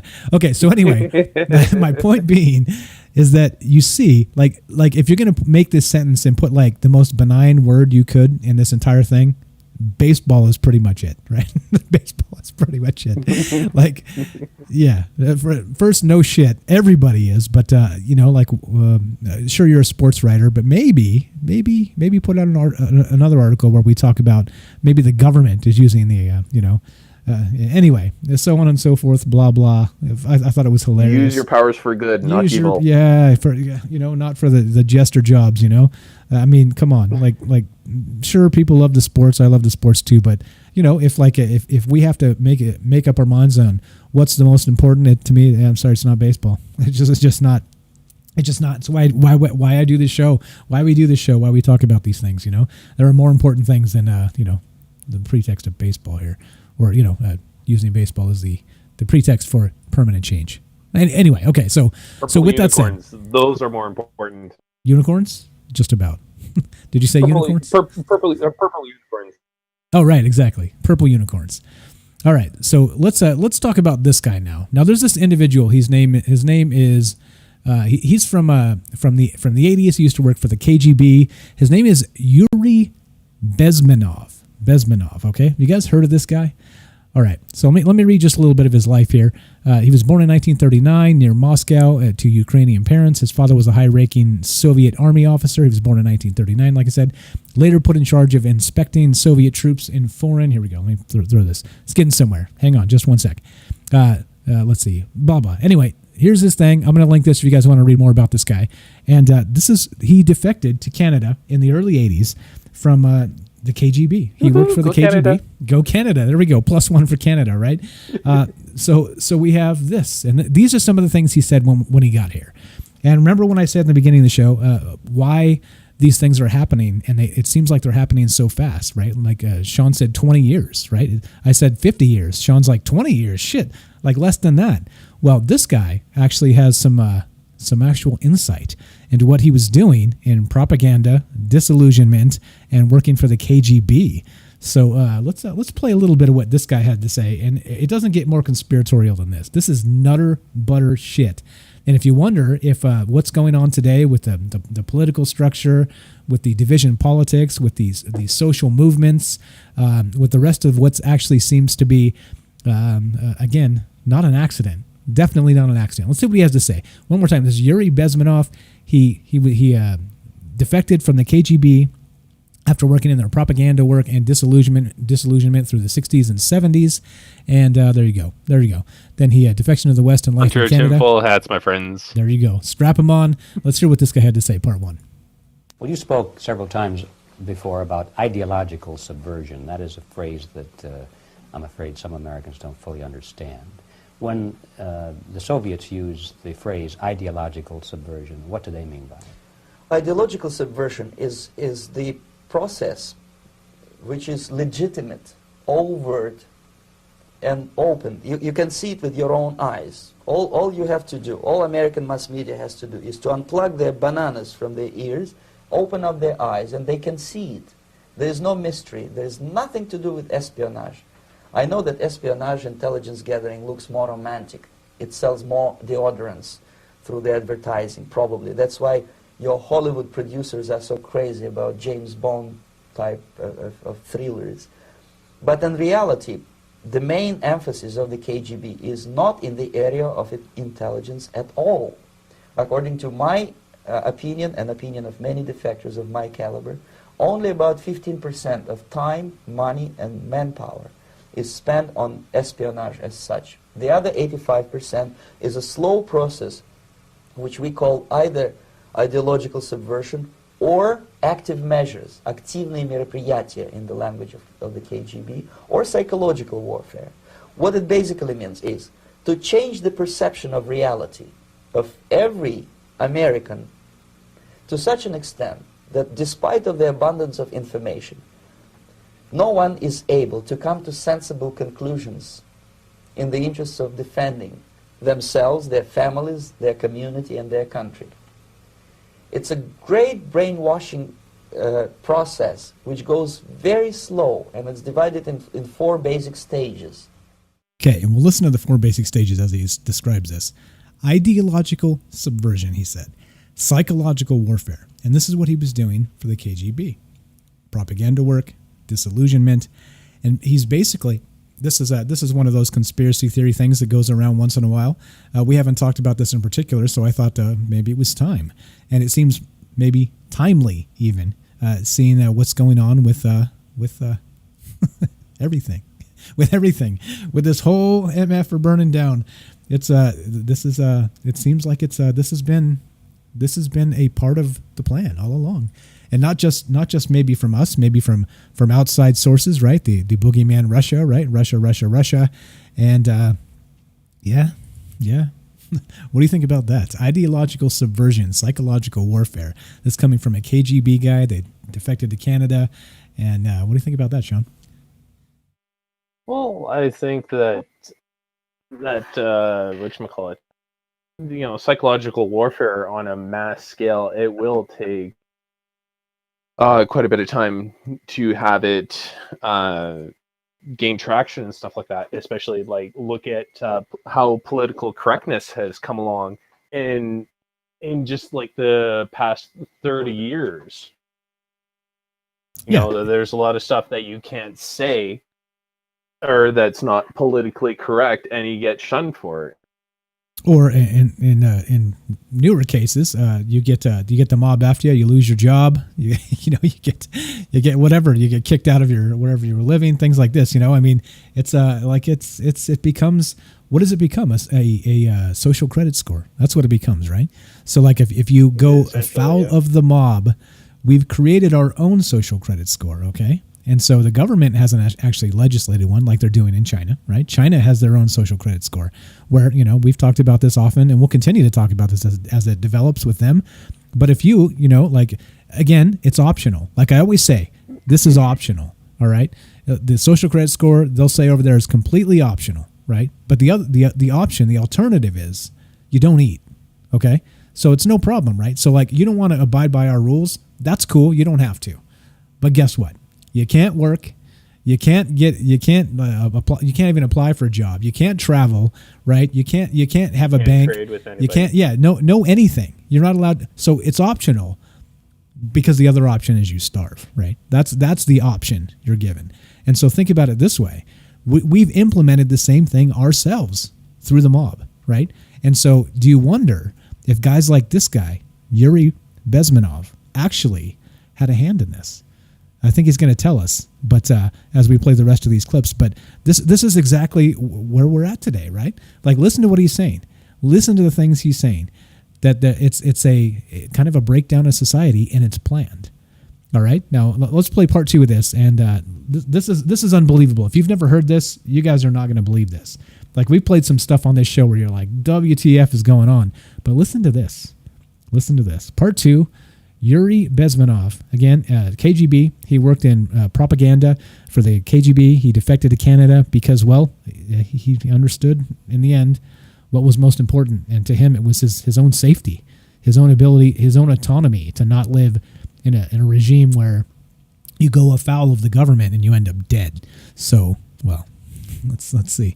Are we all headed there? Are we all headed to mini China, China Junior, the world over? Maybe. Let's see what he has to say. Part 2, again, Yuri Bezmenov, action. The first one being demoralization. It takes from 15 to 20 years to demoralize a nation. Why that many years? Because this is the minimum number of years which requires to educate one generation of students in the country of your enemy, exposed to the ideology of the enemy. In other words, Marxism-Leninism ideology is being pumped into the soft heads of at least 3 generations of Americans. Callers from the call-in web or interface. 15 years. Show recording is on. Dual channel. Okay, everything just dropped right in the middle of that clip. My entire internet went down in the middle of that clip, so I don't know what the hell just happened. So I don't know who heard what, but I'll play it again. But okay, so again, he's describing the exact plan that is used by foreign state actors. Are you there, Sean? Is anybody there? Yeah, I'm still here. Okay, I was like, shit, am I talking to myself? Did the entire thing take a shit? You're Okay, good. all right. So you didn't actually get kicked off. Okay, I see. Okay. All right. So hopefully we're back. So phones back up. Yeah. So that's what happened. My internet went down. So I thought they're on to me. Here they come. Here they come. No. They're always on to us. Yeah. That's true. That's true.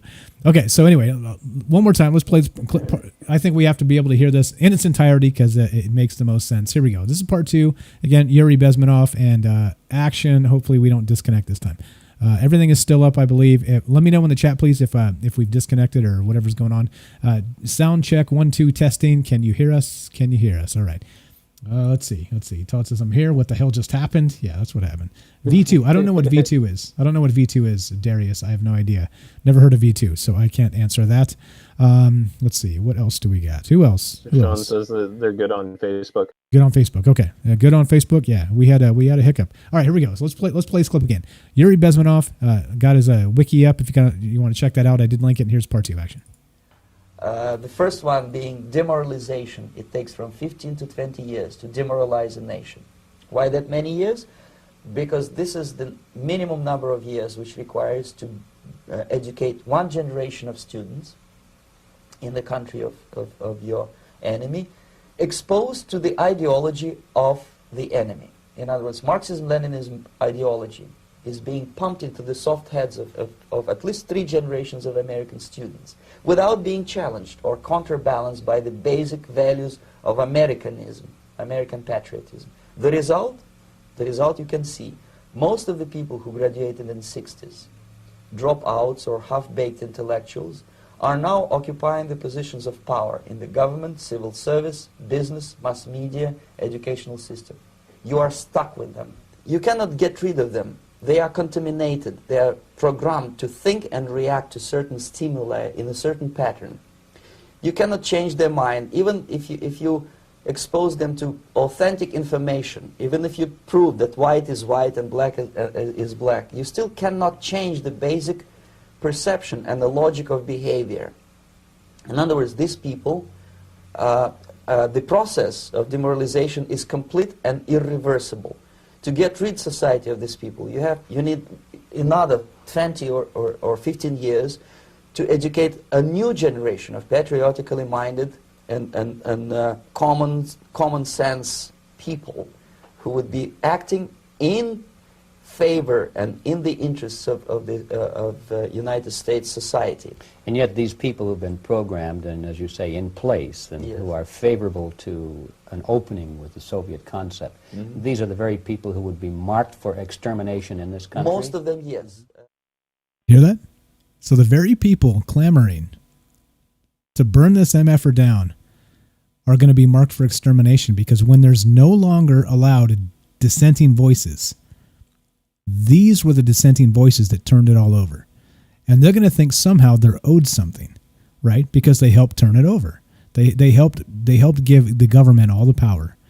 And then they're going to keep bitching and moaning because guess what? All of the stuff that was promised isn't going to come true. And they're going to be like, wait, this isn't what we were saying all along. But then the government doesn't want to hear it anymore. And guess what happens to them? Like he said, they will be the first against the wall. They will be the ones exterminated because they were the squeaky wheels. They were the ones starting fires. They were the ones pushing this entire agenda. And yeah, how terrifying is that? What do you think? What do you think about that, Sean? Woo! Oh, that is very terrifying. Actually, I have up Britannica's Psychological Warfare, and they have a little excerpt here, and I'm going to read it. The twisting of a personality and the manipulation of beliefs in prisoners of war by brainwashing and related techniques can also be regarded as a form of psychological warfare. Now, if you think about what's currently happening today, everyone's locked in their homes. Everyone's being brainwashed with, all the COVID messages, all the Black Lives movements, Blue Line, so on and so forth. So, you're getting these people that are going to respond to this stimuli when they are actually finally free, and then there's your division politics. Yeah, and so I think it's important to note too. So he said in there that you can't once you had like an entire generation indoctrinated with this philosophy and this line of thinking through their education, through the mass media, through all of this brainwashing bit, right? It's completely irreversible. They'll never understand or believe anything differently until something catastrophic happens to them, right? And so that's what he's saying. And so I want to point this out. So notice he said patriotism, right? So the word patriotism has become it's a smear, right? It's like, oh, that guy, patriotism, right? It's like that's become the brainwash. How dare you be patriotic? Yeah, exactly. Well, but not only that. So he was saying, so not specifically because patriotism doesn't specifically mean the government, right? You don't like lockstep do whatever the hell the government says. That doesn't make you a patriot, right? But again, that's been much maligned. The what it actually means has been changed over time. And so if you say something and you're like, no, I'm American or I'm Canadian and I love my country, right? It's like, well, okay, well, you're the enemy, like, okay, you love it. We're trying to burn it down. You know what I mean? So again, like everything's a binary choice. There's no nuance in the conversation anymore, and everything turns into that. It turns into you're with us or you're against us. And that's how every conversation is framed, because it's more division, more division, more division. And you can't, like, how can you say that, right? Like supposedly people that want to burn this MFer down and flip it into something else, right? They love it so much they want to remake it into something else, right? Does that make any sense at all to you? Oh, it does. I was actually going to say that there's the opposite effect of that. If you are so patriotic to your country, then you would lend credence to our cause. Support us, and we'll support you in the long run. Even though what they're not telling you is that they're going to backstab you the first chance they get. Well, right, exactly. Well, and that's the thing with these movements, right? They always turn on each other because once the goalposts move and they move to a point where you're not comfortable with anymore, then you're the enemy, right? Then you become the enemy, even though you were with them. Now, when the movement is changed and it's not what it used to be, and you're like, wait a minute, I don't think I can quite go there, guys. Well, guess what? You're the new enemy. And it's again, this is terrible. This entire thing, just like he said, you're the first against the wall. You're the first because you're the squeaky wheels. And in these authoritarian regimes, they don't deal with that shit. Like, you're not allowed to speak out in places where there is no speech. There is no free speech allowed. Again, I can't stress this stuff enough, right? And this is a great comment on Facebook. William says, being a patriot now equals domestic terrorist. And it's kind of true. It's kind of true. Like if you say, no, come on, like there's some founding principles of this country. And I think, or any country, let's say Canada, let's say Australia, let's say New Zealand, let's say the United Kingdom.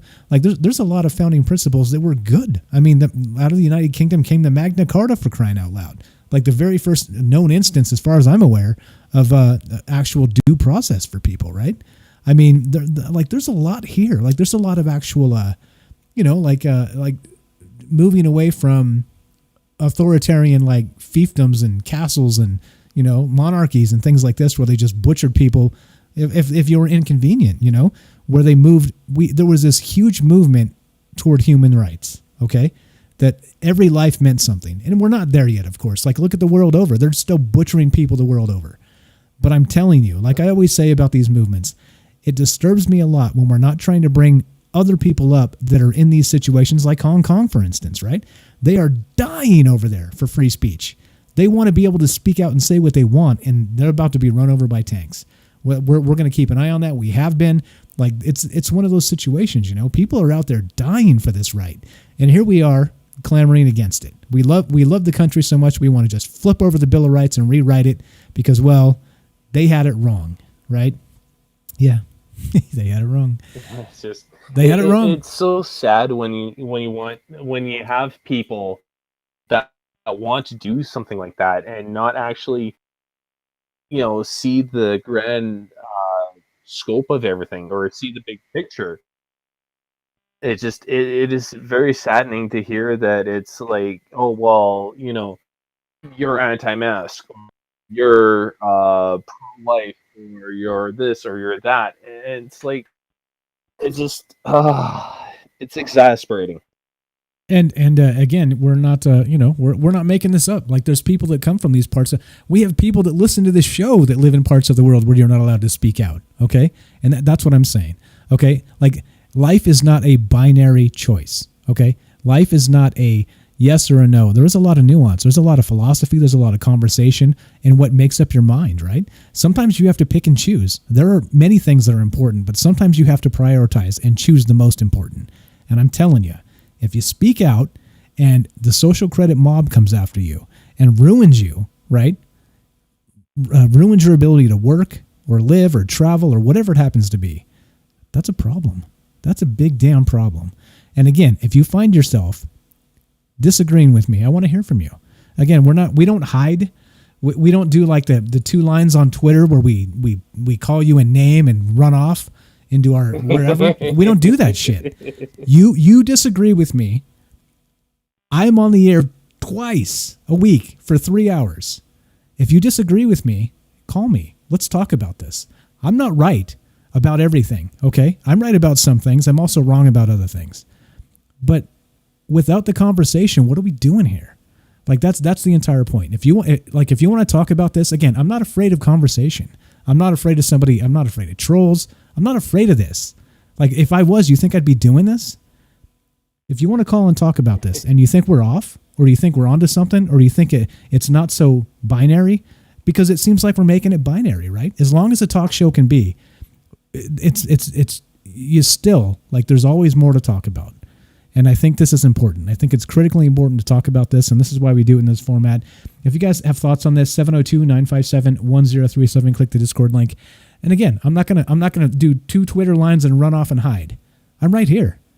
All the Twitter bullies out there. Yeah, all the people that want to demean what we're doing as a community, as a group, that want to demean human rights, actual human rights, like the Bill of Rights, like free speech, right? Like actual, like the Magna Carta said, like actual due process for crimes, and like an actual law document where the crime is what is and isn't a crime is very specific. I mean, these are basic human right type situations where everybody is on the same page, but we're not anymore. Sean says, "We the people matter." 1776 Americans. There you go, buddy. There you go. And the philosophy of it.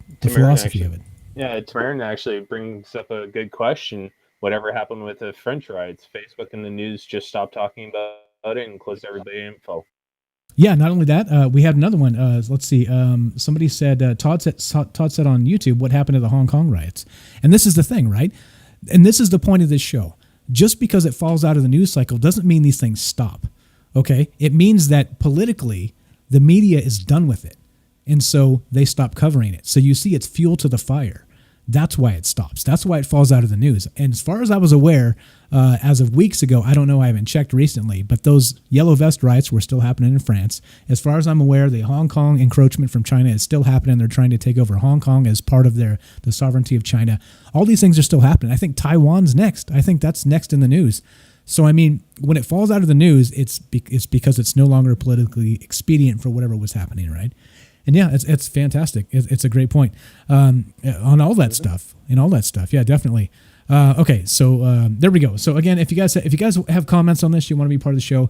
Again, it's okay to disagree. Like, don't be afraid to disagree. Okay, but don't just tell people you're wrong and then like yell at them. You know what I mean? Like, life is more complex than that. It is not a binary choice, like a binary straw man argument, like I always say. It is not that. Like, it is more nuanced. And it's okay to be wrong, right? Like I said, probably the most critical human right here is we have the right to be wrong, right? Because if you don't, then Yeah, well, 100%. you're butchered and you're dead, you know, for being quote wrong. And as I say, the truth is a slippery fish, right? The slippery fish. Truth is a slippery fish. Okay, what's up, Tamara? Thanks for showing up. We got. Let's see, what else do we got? Who else?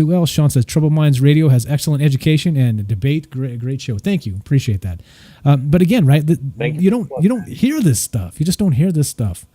You don't hear it. It's important to hear it. So there we go. Do call 702-957-1037. We're listening to some clips from an individual by the name of this guy right here, Yuri Bezmenov. Okay, and so he worked for the KGB, and so he what would you say? What's the word? He defected to Canada. Okay, he left because he understood that the Western way is the way, because they're butchering people over there if you go afoul of the government. All right, so here we go. Let's go part 3 on this. Yuri Bezmenov, and again, like somebody actually mentioned, and I think that's important to point out too, that Yuri Bezmenov, this clip that we're playing, part of that was actually used as a teaser trailer to the new Call of Duty.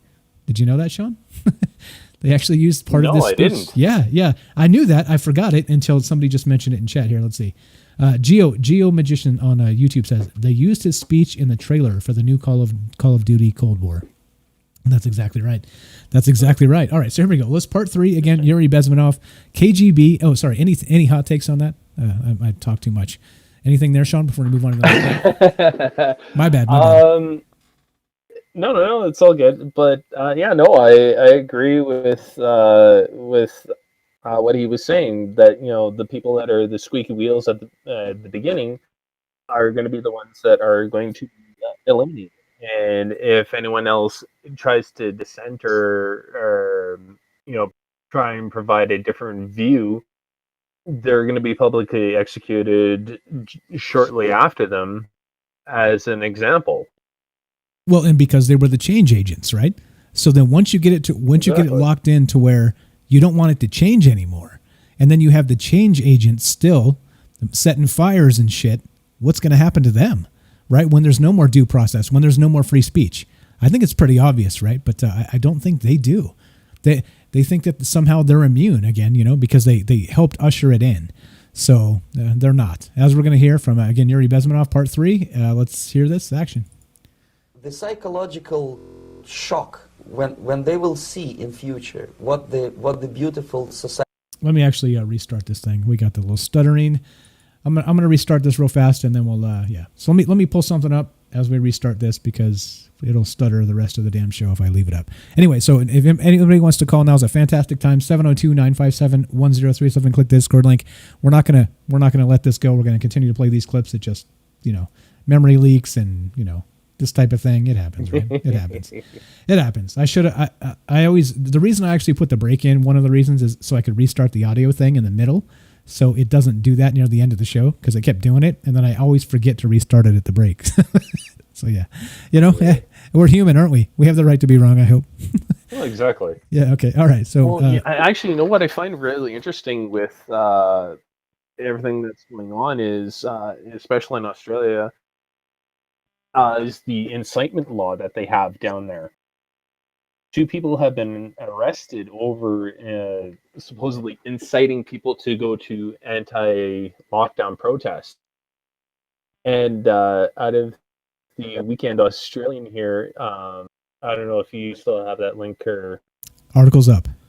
not. Article's the Weekend up. Australian. Yep, go right ahead. Got it up. Got it up. Okay. So yeah, there's the conspiracist James Bartow arrested over the alleged incitement in Melbourne over the anti-lockdown protest. And I actually happened to see his video, and he said clearly, like, listen, I'm going to the protest. I'm not telling you to go. I'm not telling you not to go. But I'm going to be there, and if you're going to be there, let's meet up, let's talk. And they're painting this guy as a conspiracy theorist.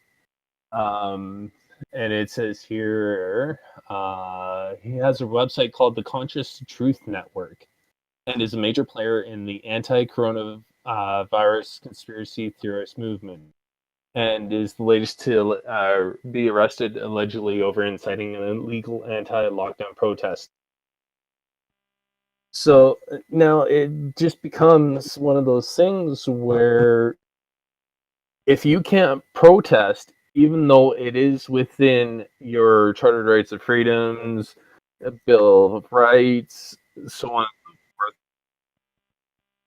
so forth, where is the government overreach in something like this going to end? Is it going to end at the end of the pandemic, or the plandemic as we call it? Or is it never going to end? Remember, back to the Guardian real fast. Baseball is using coronavirus as a pretext for permanent change. Who else might be? Who else might be? Maybe Australia. That's a good. Australia is using the coronavirus as a pretext for permanent change, right? Insert the word. Now, and you're right. Now, not only that, so that's why it has to be, right? Inalienable rights. That's a term, guys. Look it up. If you don't know what the hell that means, look it up. It's also known as natural rights, which means they belong to the individual, not the government. The government is not allowed to take them away. Inalienable rights to everybody, all right? It's important. These things are important, and these are the things that just get glossed over, like whatever's, you shrug your shoulders. That shit's so, 250 years ago, blah, blah, so on and so forth. But it's not actually. It's more like 2,000 years ago, 3,000 years ago. Like, this is old philosophy that's finally been culminated in modern society, okay, which culminates in this. We're able to do this. We're able to talk about these things. We're able to do things we've never been able to do as humans, right? Just based on these inalienable rights. And you're right. Like, I think it's like adorbs when the Canadians say, your chartered protections, right? The chartered. Chartered Rights and Freedoms. The Chartered Rights and Freedoms. So cute. That's such a cute term. Chartered Rights and Freedoms. Oh, Gucci goo. But you know what I mean? It's like, but that's what I'm saying. Chartered rights and protections is not an inalienable right. It is not a natural right, a God-given right, whether you believe in God or not. Point being, if you're born into this world, you are allowed to defend yourself, right? That is an inalienable right, for instance. Okay? That's what I'm saying. You should be able to speak freely and not be accosted or attacked or arrested for speaking freely. Inalienable rights. You should be able to worship as you see fit, as long as you're not, destroying things or hurting other people or whatever. Inalienable rights. That's what I'm saying. That stuff is important. And hold on, and before we move on from this article real quick, the Weekend Australian. So conspiracist James Bartow arrested over alleged incitement of Melbourne anti-lockdown protests, right? And so as many people know, Australia has basically taken the guns away. I think they're only able to have single-shot rifles, and you have to have permits. Like, after that mass shooting a long time ago, the government moved and just took them all away, right? Now, look at this. In the very first paragraph of this article, it says, 5 samurai swords have allegedly been found at the house of a Melbourne conspiracy theorist dramatically arrested on Friday morning over inciting an illegal protest. So you see, it doesn't even matter. Like here in the States, they'd be like, oh, this asshole conspiracy theorist had 3 guns and 500 rounds of ammunition. He must have been a terrorist, right? It doesn't even matter because they do it there too. 5 samurai swords have allegedly been found. Yeah, because they don't let him have guns, people. You know what I mean? Like, because he probably is under threat of arrest or attack by the mob. You know what I mean? Like, again, inalienable rights. This stuff is important. This is one of the reasons we do this show. It is critically important. So, 5 samurai swords. How about that? How about that? Of course, you gotta lead with that, right? Not only that, but he was also an ex-soldier too with the Australian Army. Well, of course, that automatically makes him a terrorist, right? Conspiracist, yeah. Right, exactly. I was, of course, being facetious, but yeah, it's not like that. This is what I'm saying. This is exactly where we're at, and this is unfortunate that all of these things are going to move because of COVID, right? Again, back to Rahm Emanuel, and before him, what's his name? The Rules for Radicals guy, Saul Alinsky. Never let a crisis go to waste. Okay, and so this is how you make a movement happen. So anyway, we got a call coming in. I missed your call. I think I know who it is. Give us a call back. I'll put the phone number up one more time. 702-957-1037. We take all calls. We don't screen anybody. But we're passionate, but we're nice. We're going to be cool to you, right? We are not the mob. Yeah, we are not going to chill. Like we think people can agree and get along, or disagree and still get along is what I meant to say. But we can agree to and get along, whatever, right? How about this? We can agree and not get along. How about that? Like the options are all open. but I'm just saying, like we're not trying to paint into a corner anything based on a preconceived notion of how we think you should act or what you should think. We are not the thought police, and that's why we're here talking about this stuff. A couple good comments. Tamron says, my best friend lives in Australia, says that you were arrested and charged $5,000 if you were caught without your mask on. The Melbourne riots, the government collected $500,000 that day from rioters.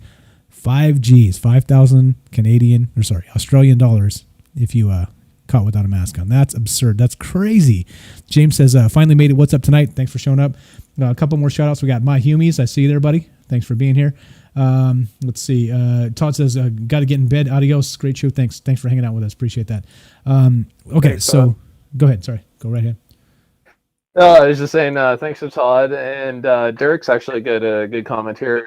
They arrest one person, publicize it to scare the public for control. But the thing is that they've done it to 2 people so far, and we haven't seen any other arrests or anything else. But actually, also talking with arrests and stuff like that, they've already arrested media, not once but twice. Yeah, well, exactly. I think that's part of the thing here is that you make the example. You like, I think this is the thing, right? Like I'll even call myself a conspiracy theorist, right? But I just don't think it's a negative term, because it just means I want to think for myself. That's all. I don't want to take your bullshit narrative of the lefty, the righty, the this or the that. I want to look at the information and make up my own mind, right? If that makes me a conspiracy theorist, F off all the rest of you, all the guys with the left and right narratives. I don't want that. Like, really? Like, we're content with that? Again, we're supposed to just sit here and pretend like everything's fine, right? Literally, the world is burning. Like, what's that old song? Midnight Oil. Beds are burning. Beds are burning. Midnight Oil. The beds are burning, right?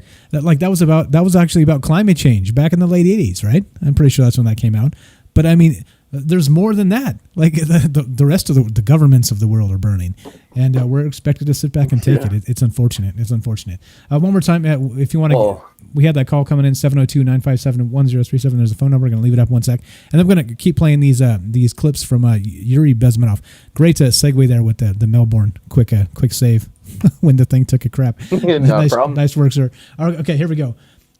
Let's play Yuri Bezmenov. Back to this clip, part 3, and he's ex-KGB.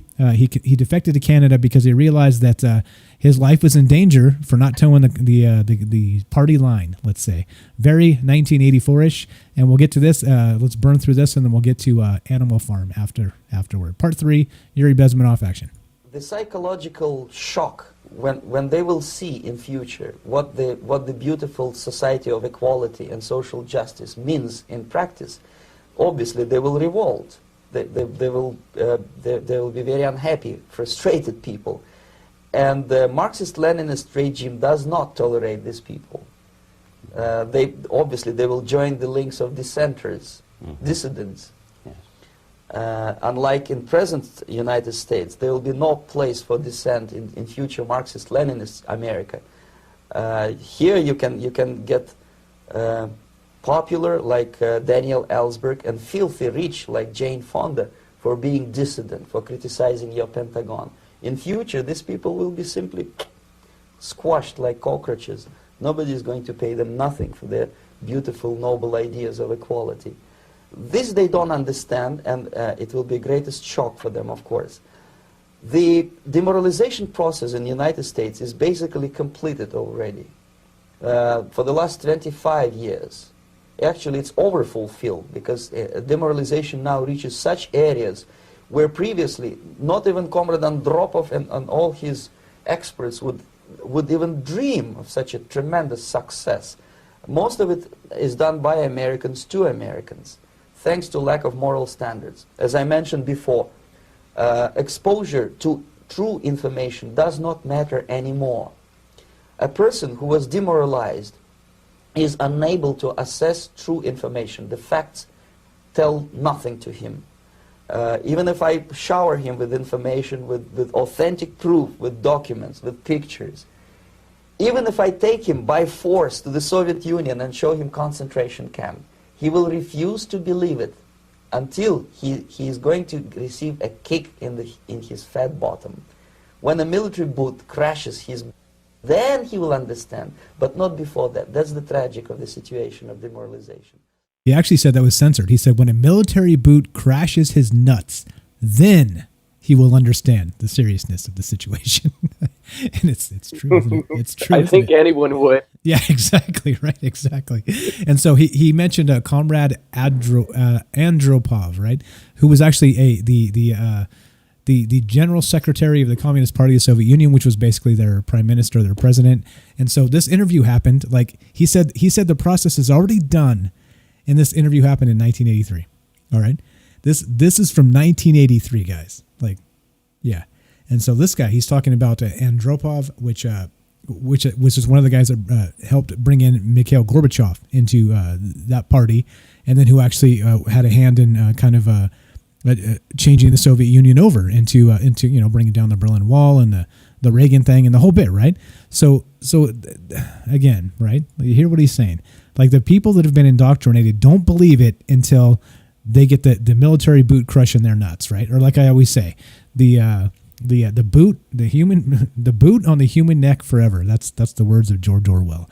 Yeah, crazy. Let's burn through this. Any comment on that real quick before we go play for? There's no, 4 more parts. Let's keep on trucking. All right, roll it. Part 4.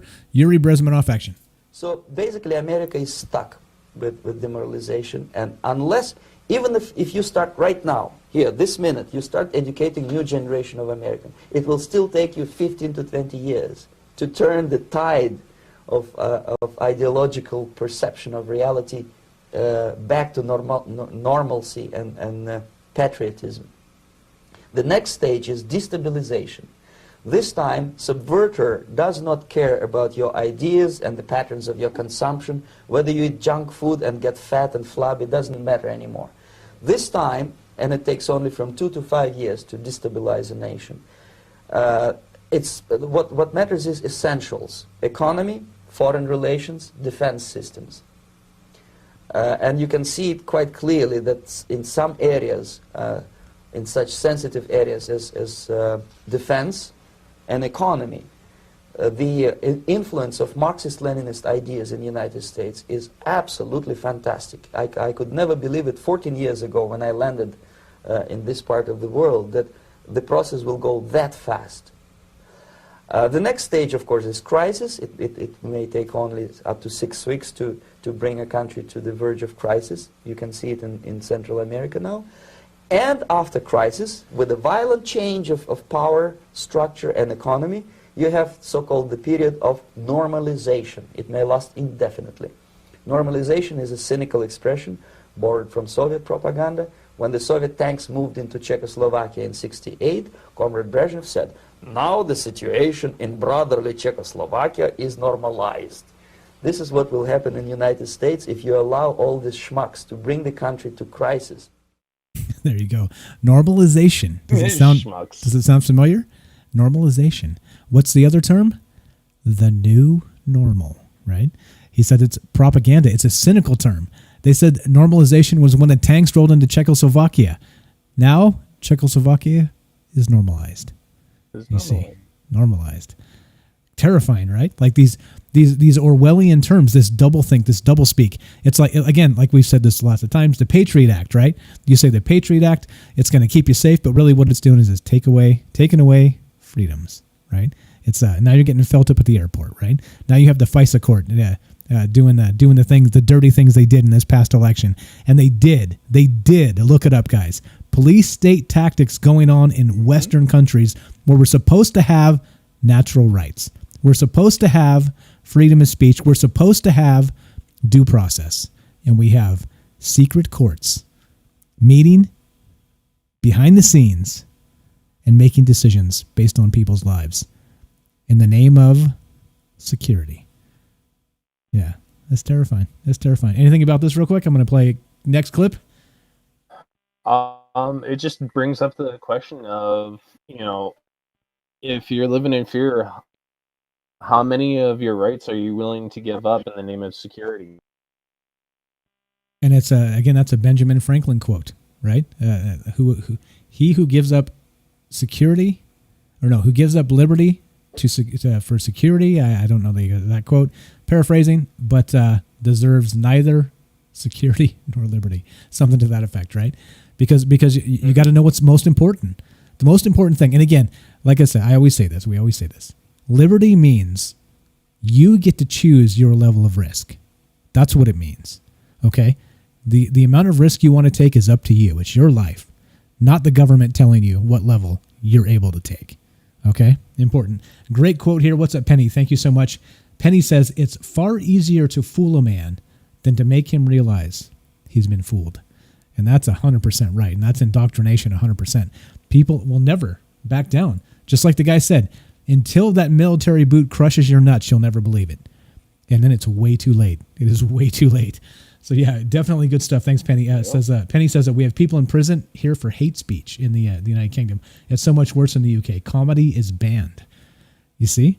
And so for the people here in stateside that say, Michael Strange, you're just a racist asshole. You don't understand what hate speech really means. No, I understand that hate speech is a thing that changes and evolves. And what it means is it erodes at people being able to say what they feel and they think. Right, wrong, or indifferent, they should be able to say it. And that's it. And let me again, I've been called all kinds of terrible things for saying this, for saying people should have the right to be wrong. I've been called all kinds of terrible things. And I don't even care. I won't be gaslighted by kids who don't understand history. I won't be gaslighted by people who don't understand what a natural right is. Right? Go back and read. Go back and read actual history, people. If you want to talk about it, we'll do a whole show on this shit. We'll do multiple shows. I'll spend as much time as necessary to get the point across because it's that important. This stuff is critically important. Great comments, Penny. Thank you so much. And says, and the majority actually want it, so they're brainwashed. Yeah, people clamoring for government takeover. Yeah, nuts. Nutter stuff. It's ridiculous. Beyond ridiculous. 100% ridiculous. 100%. People clamoring to give up their rights. Here we go. Part 5, Yuri Bezmenov talking about how a nation is overthrown without ever firing a shot. Part 5, action. To promise people all kind of goodies and the paradise on earth, to destabilize your economy, to eliminate the principle of free market competition, and to put a big brother government in Washington, D.C., with benevolent dictators like Walter Mondale, who will promise lots of things, never mind whether the promises are fulfillable or not. He will go to Moscow to kiss the bottoms of new generation of Soviet assassins, never mind. He will create false illusions that the situation is under control. Situation is not under control. Situation is disgustingly out of control. Most of the American politicians, media, and educational system trains another generation of people who think they are living at a peacetime. False. United States is in the state of war, undeclared total war against the basic principles and the foundations of this system. And the initiator of this war is not Comrade Andropov, of course. It's the system. However ridiculous it may sound, the world communist system or the world communist conspiracy, whether I scare some people or not, I don't give a hoot. If you are not scared by now, nothing can scare you. But you don't have to be paranoid about it. What actually happens now, that unlike myself, you have literally several years to live on unless the United States wake up. The time bomb is ticking. With every second, the disaster is coming closer and closer. Unlike myself, you will have nowhere to defect to. You hear that? You hear what he just said, Sean? Mm-hmm. Unlike myself, he was able to defect to Canada. All right, a place that still respects human rights, as far as I'm aware. It's slipping every day, here and there, everywhere. But that's the point. Yeah, here and there. Here and there. And he's saying he had somewhere to go. But once the West crumbles, which is basically what this is all about, we want to turn the West over for this one world government is what we want, right? What, quote, we, unquote, want. What they want. That's what they want, right? Bigger bureaucracies, bigger places to lose money. You know, you think the Pentagon loses trillions. Imagine if you had a one world government. How many trillions do you think the what would you call it? The Ministry of War would lose. You're right. Whatever the hell it's called. I mean, it would be an untold amount of trillions. And not only that, then you don't have people to step in and fight for human rights because, well, you know, we're all kind of adopting the Chinese form of government, so on and so forth. Anyway, play the rest of this. Anything else real quick, Sean, before I keep on trucking? No, you can play the last one there. Go. Action. Unless you want to live in Antarctica with penguins. This is it. This is the last country of freedom and possibility. Okay, so what do we do? What is your recommendation to the American people? Well, the immediate thing that comes to my mind is, of course, there must be a very strong national effort to educate people in the spirit of real patriotism, number one. Number two, to explain them the real danger of socialist, communist, whatever, welfare state, big brother government. If people will fail to grasp the impending danger of that development, nothing ever can help United States. You may kiss goodbye to your freedom, including freedoms to homosexuals, to prison inmate. All this freedom will vanish, evaporate in 5 seconds, including your precious lives. The second thing, the moment at least part of United States population is convinced that the danger is real, they have to force their government. And I'm not talking about sending letters, signing petitions, and all this beautiful, noble activity. I'm talking about forcing United States government to stop aiding communism. Because there is no other problem more burning and urgent than to stop the Soviet military-industrial complex from destroying whatever is left of the free world. And it is very easy to do. No credits, no technology, no money, no political or diplomatic recognition, and of course no such idiocy as grain deals to USSR. The Soviet people, 270 millions of Soviets, will be eternally thankful to you if you stop aiding a bunch of murderers who sit now in Kremlin and whom President Reagan respectfully calls government. They do not govern anything, least of all such complexity as the Soviet economy. Oops, I muted myself. Okay, so there you go. He's describing it, right? Like he's talking, this is 1983. Like this is a long ass time ago, and he's saying that this has long been a plan from hostile states to the West, not just our country, many other countries. If you look around, you just look around the world. What's going on in Australia? What's going on in the United Kingdom? I don't know about New Zealand just yet. I know they had a freak out with their prime minister down there, and they caved to pressure. Like this is the problem, right? And now think about, like I said, that term patriotism, right? So if you say, okay, well, look, we're gonna actually start reteaching patriotism in schools because we have to flip this, right? We have to flip this. Look at Donald Trump actually said this recently, and he's putting some other kind of thing. I don't know, like it's If you want to talk about that, we'll talk about that in depth another time. We just don't have time tonight. But the thing is this: he was called he was called the fascist, right? Hey, we got to reteach patriotism in schools, and it's not. And again, I can't point this out enough. Patriotism does not mean you are towing the party line. That you are in league with the party no matter what. Patriotism means learning about natural rights. It means learning about the founding principles of human rights the world over, right? That's what it means. And there's so many places in the world that are clamoring for this, that need this, that are dying for this today. And here we are eroding it instead. It's disgusting.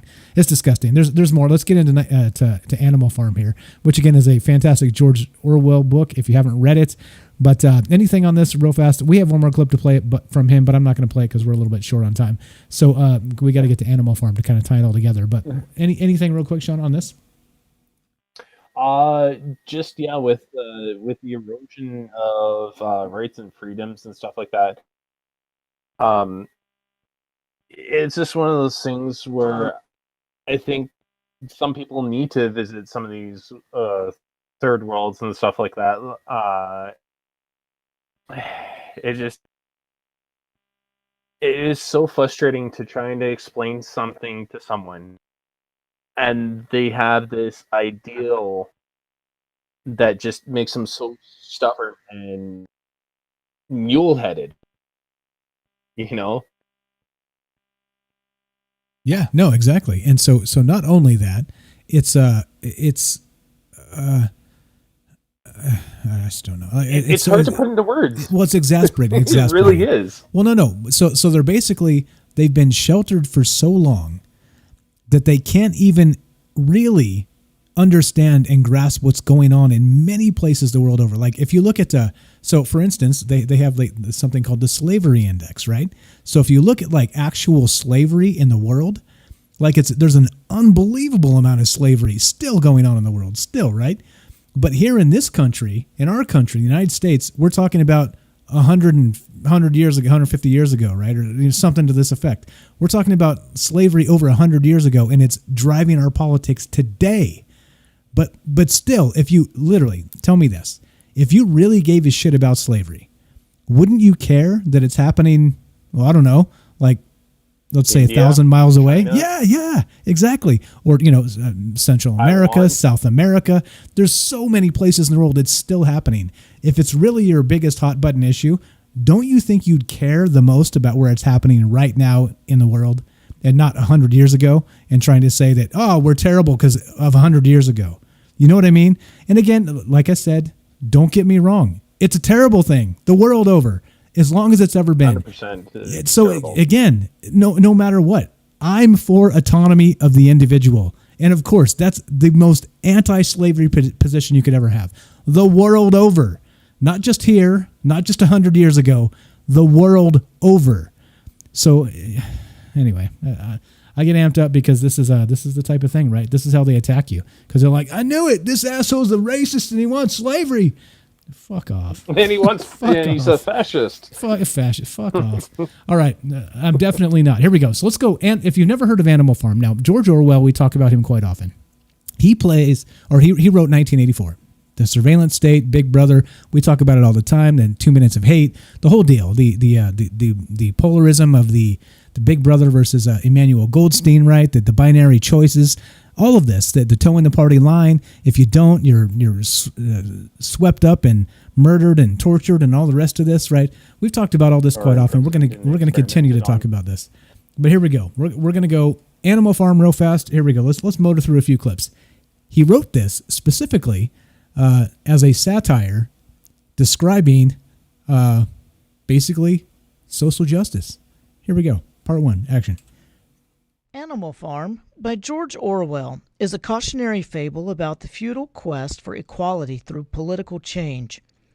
Set on a British farm, the satirical novel is based on the Russian Revolution of 1917 and uses personified animal characters to expose the dangers of a totalitarian government.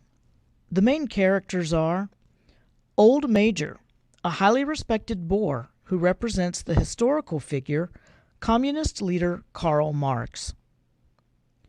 Snowball is a boar and one of the leaders among the pigs who is young, but intelligent, and represents an abstract idea of evil. Napoleon. We're not going to get through this. This guy's, no offense, okay, so I'm going to link this and you guys can check this out if you don't know Animal Farm. It's basically this. All right, I'm going to break it down because if we play this entire thing and I'm going to put you guys to sleep, it'll be an extra 45 minutes here.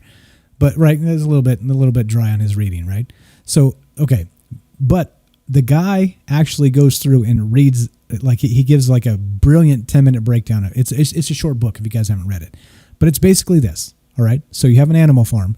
The animals get together and they say, "Hey, we don't need people, right? We can run this ourselves."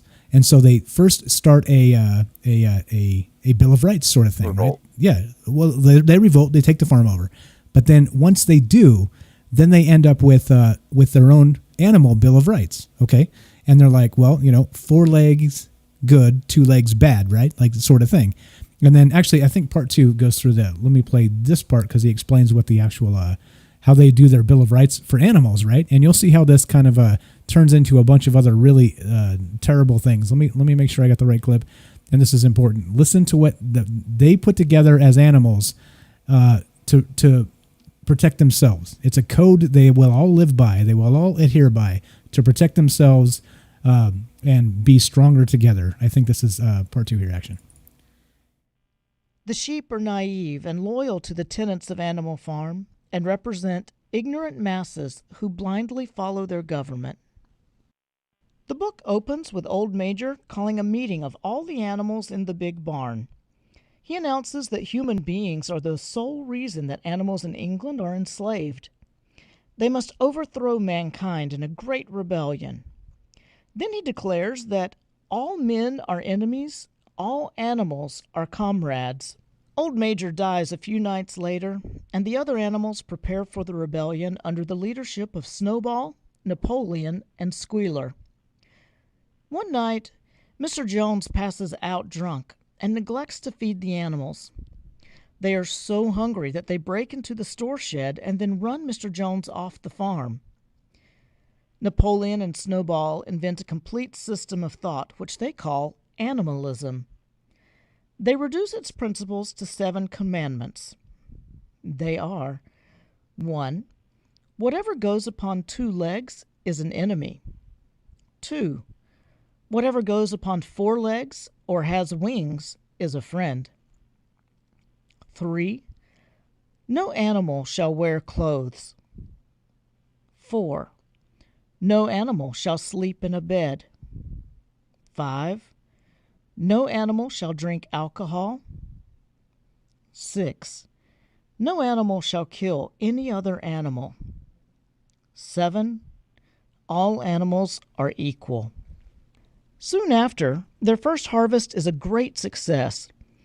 Okay, so I think that kind of sums it up, right? So you see, they're like, all right, we will be better off together if we all abide by these rules.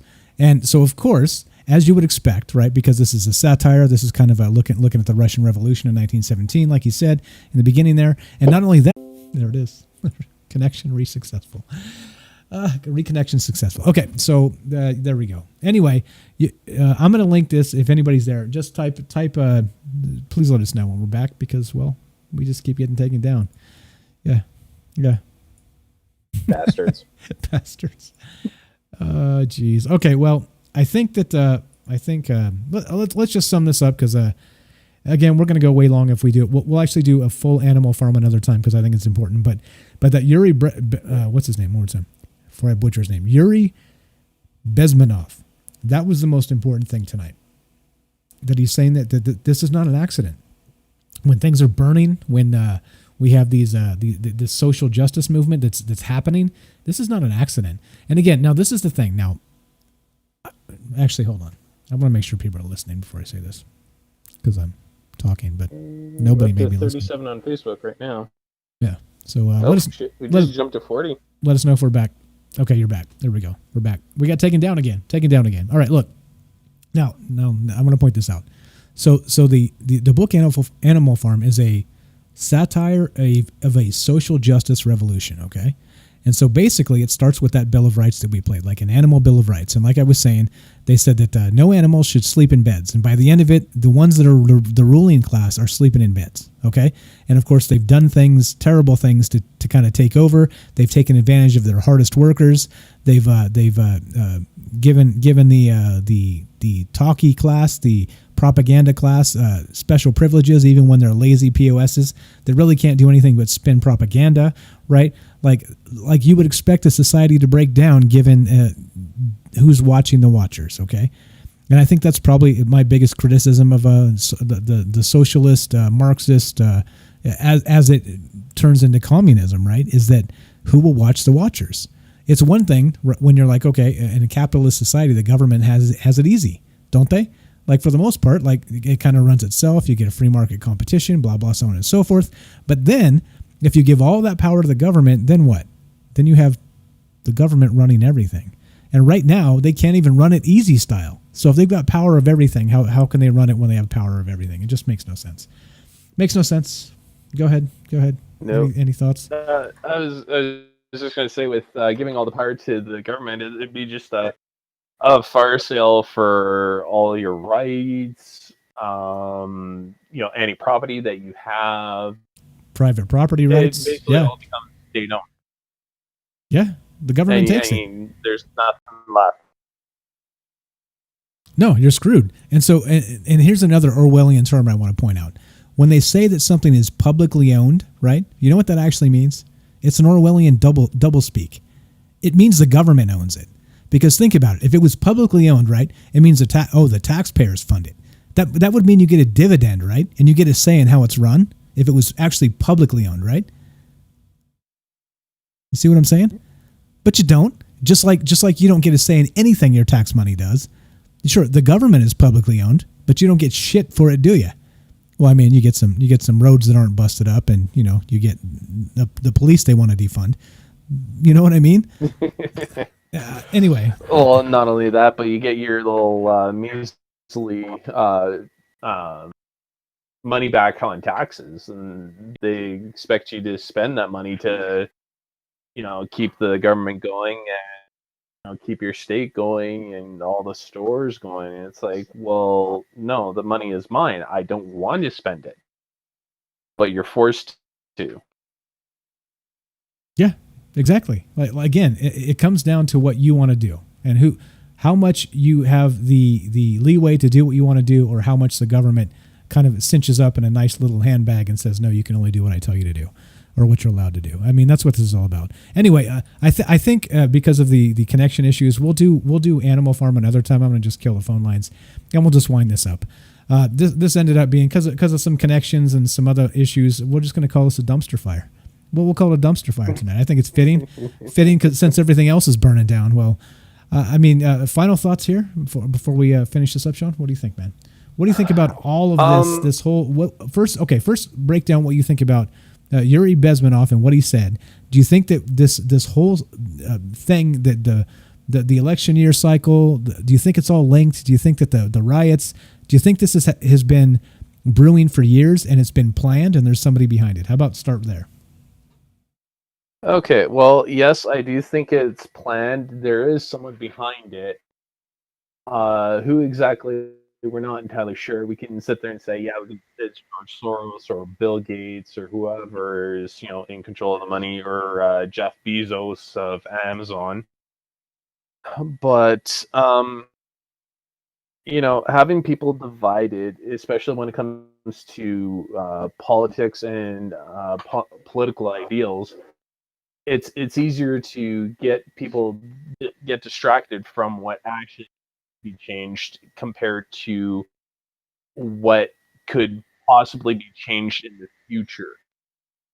Like, I'm not saying that racism is a good thing. I'm not saying slavery was a good thing.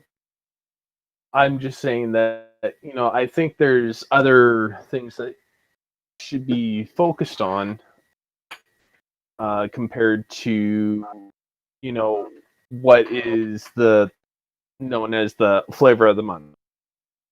Yeah, and again, we just I think the most important thing is we just don't know who's behind all this. Like, you could say George Soros, and you could say, just like you said, Bill Gates or Jeff Bezos or, Sergey from Google, or, on and on and on, Jack from Twitter. That's the technocrats. Okay. But again, and you can see they're like full throated behind it in many cases. So, and they're actually raising money to get rioters out of jail, to get them right back rioting. You know what I mean? Like, there's shit like this going on, right? It's like, okay. So Yeah, we want it to burn 100%, down. like- We want it to burn down. Yeah. I don't know. Well, and I don't think that it should be a burn down. I think it should be more of a culling, if you will. Get the ones that are truly corrupt out. The ones that have helped actually in government and have fought for people's rights and stuff like that. I think those are the people that should be kind of in charge, but still allow people to do what they need to do in order to be free and unhindered. Oh, so you're telling me that there needs to be like a stable society for people to actually have freedom? Is that what you're saying to me?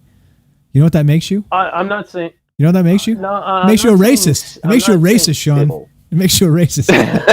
You know why? Because you want to put more people in jail that break the law, and clearly it is a racist system, top to bottom. And if you want to put people in jail, that makes you a racist, man. I'm just saying. I'm just kidding. Well, of course. Yeah, if I'm racist, then Oprah Winfrey's the worst. Again, it's not a funny thing. It's race is weaponized, and it's just bad. It's just bad. Like I said that terribly, and clearly I'm deadpan humor, and I'm tired of this. I'm tired of this happening. So I didn't mean that personally. Of course, it was just a stupid example. No, I know. But okay. So you do think somebody's behind it? You think they're burning this shit down? You think it's been planned for quite a long time, just like the guy said there. And it could be foreign state actors. It could be part of the oligarchy here in this country, and where, right? I think that's the question. Like, it's coming from all over. We're being attacked from all angles, and nobody has the nuts to stand up and smack this down. Nobody, except actually somebody does. There are some people out there that are fighting back, and they get hell for it, including us. I'm a racist apparently, because I believe in human rights. But okay, anyway, so all right. So then, with that said, we'll get to Animal Farm another time, just because we ran out of time, had some unfortunate disconnections, etc., so on. But yeah. So what do you think about the rest of this, and closing thoughts for the night? Biggest closing thought for tonight is take a look in what is being passed in your state. Take a look at what's happening in your legislature. Take a look at the bills that are being passed, and see what amendments are being added to previous bills. For example, in Alberta, there is a bill called Bill 10, which gives the Alberta government sweeping powers, and they're supposed to make some amendments and stuff like that to make it, not as broad-based. But that hasn't happened yet, and I don't think that's going to happen for a while. Yeah. So you're saying the devil's in the details, and to watch the policy, exactly. Because the policy is really what matters, not the mob, not the things burning down. Unfortunately, the people that own the things burning down, it affects them a lot, and it sucks. But the devil's in the details, and the detail is the policy they push. And if you want to call me racist, no problem. Get on here. I'm transparent. I'm sure Sean would come back and talk about this to defend himself as well. Now, this is the thing. The devil's in the details. What policy do you want to push to end racism? Let's talk about it. It's simple. It's a simple thing, right? But they don't want to, because they can't. You can't back it up.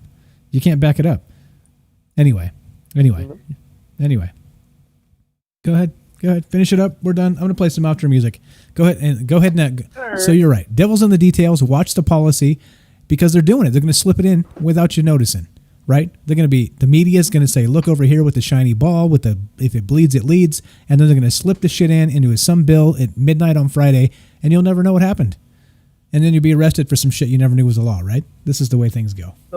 Exactly. And then they're going to sit there and say, well, ignorance is not an excuse. Well, how are you supposed to know if that bill wasn't discussed in legislature? And exactly. Like how they're supposed to be the checks and balances. And reported by the media. Exactly. As it is, not as what it could be.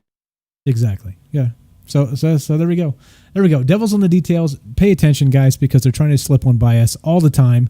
And so the more vigilant we are to what's actually happening out there, the more we can fight back, the more we can combat this, the more we can get together. Again, I believe as people, we have more in common than we have not in common. And I think the difference is in the way you frame the conversation. That's it. And the media and the government and all the academia and everybody else, right? The entire technocracy, they want to frame this so we don't talk to each other.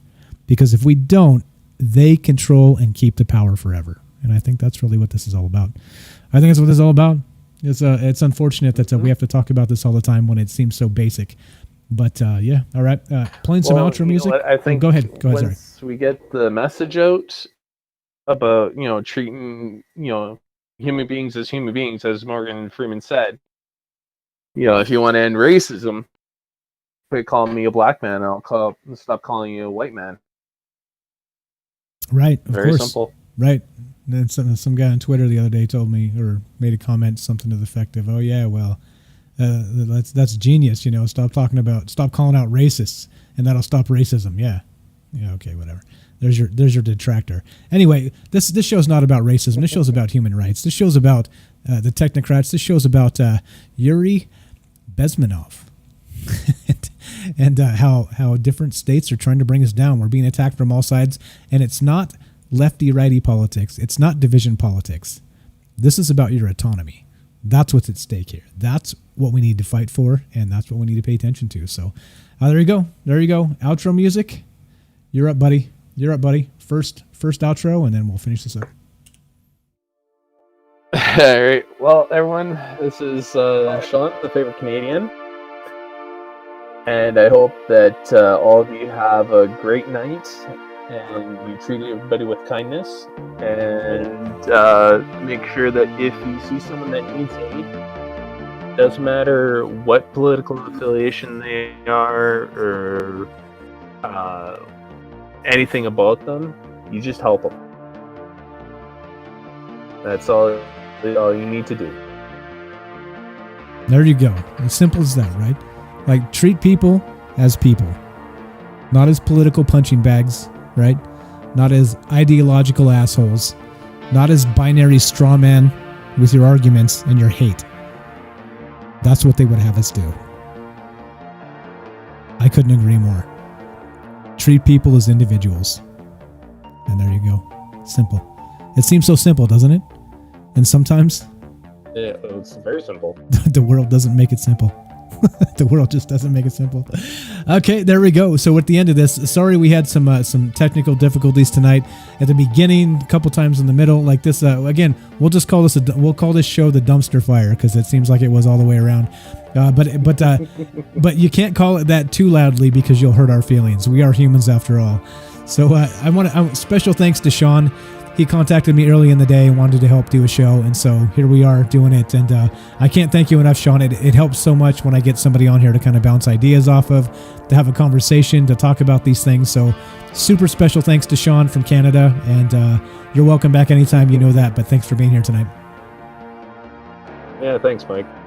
Pleasure's all mine, my sir. My good sir. Okay, now at the end of this, thank you all for listening. Thanks for hanging out. Thanks for being here. We'll be back on Tuesday night. Twice a week, Tuesday, Fridays. We do 8 p.m. Pacific. We'll see you then. For the time being, you know what to do.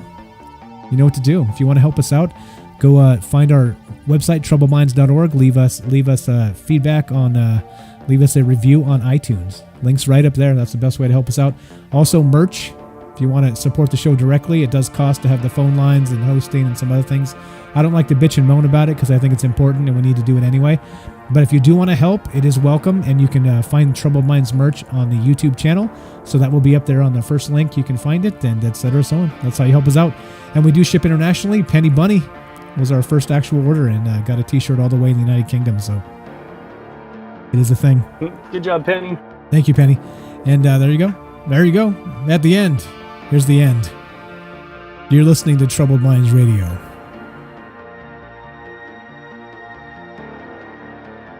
I'm your host, Michael Strange.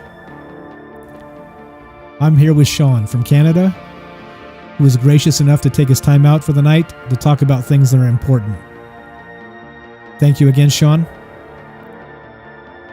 And at the end of this... Anytime, Mike. Thank you, thank you. To the rest, to everybody else, how's it go? Thank you for listening. From our troubled minds to yours. There you go. Thank you for listening. From our troubled minds to yours. Have a great night. So you know my lines better than I do. Take it easy, Sean. Hey, guys. Thanks for hanging out. You guys are the best. We'll talk to you soon. Tuesday night. Have a great weekend. Be good to each other, please. All right. Out, over, and out. I'll remember my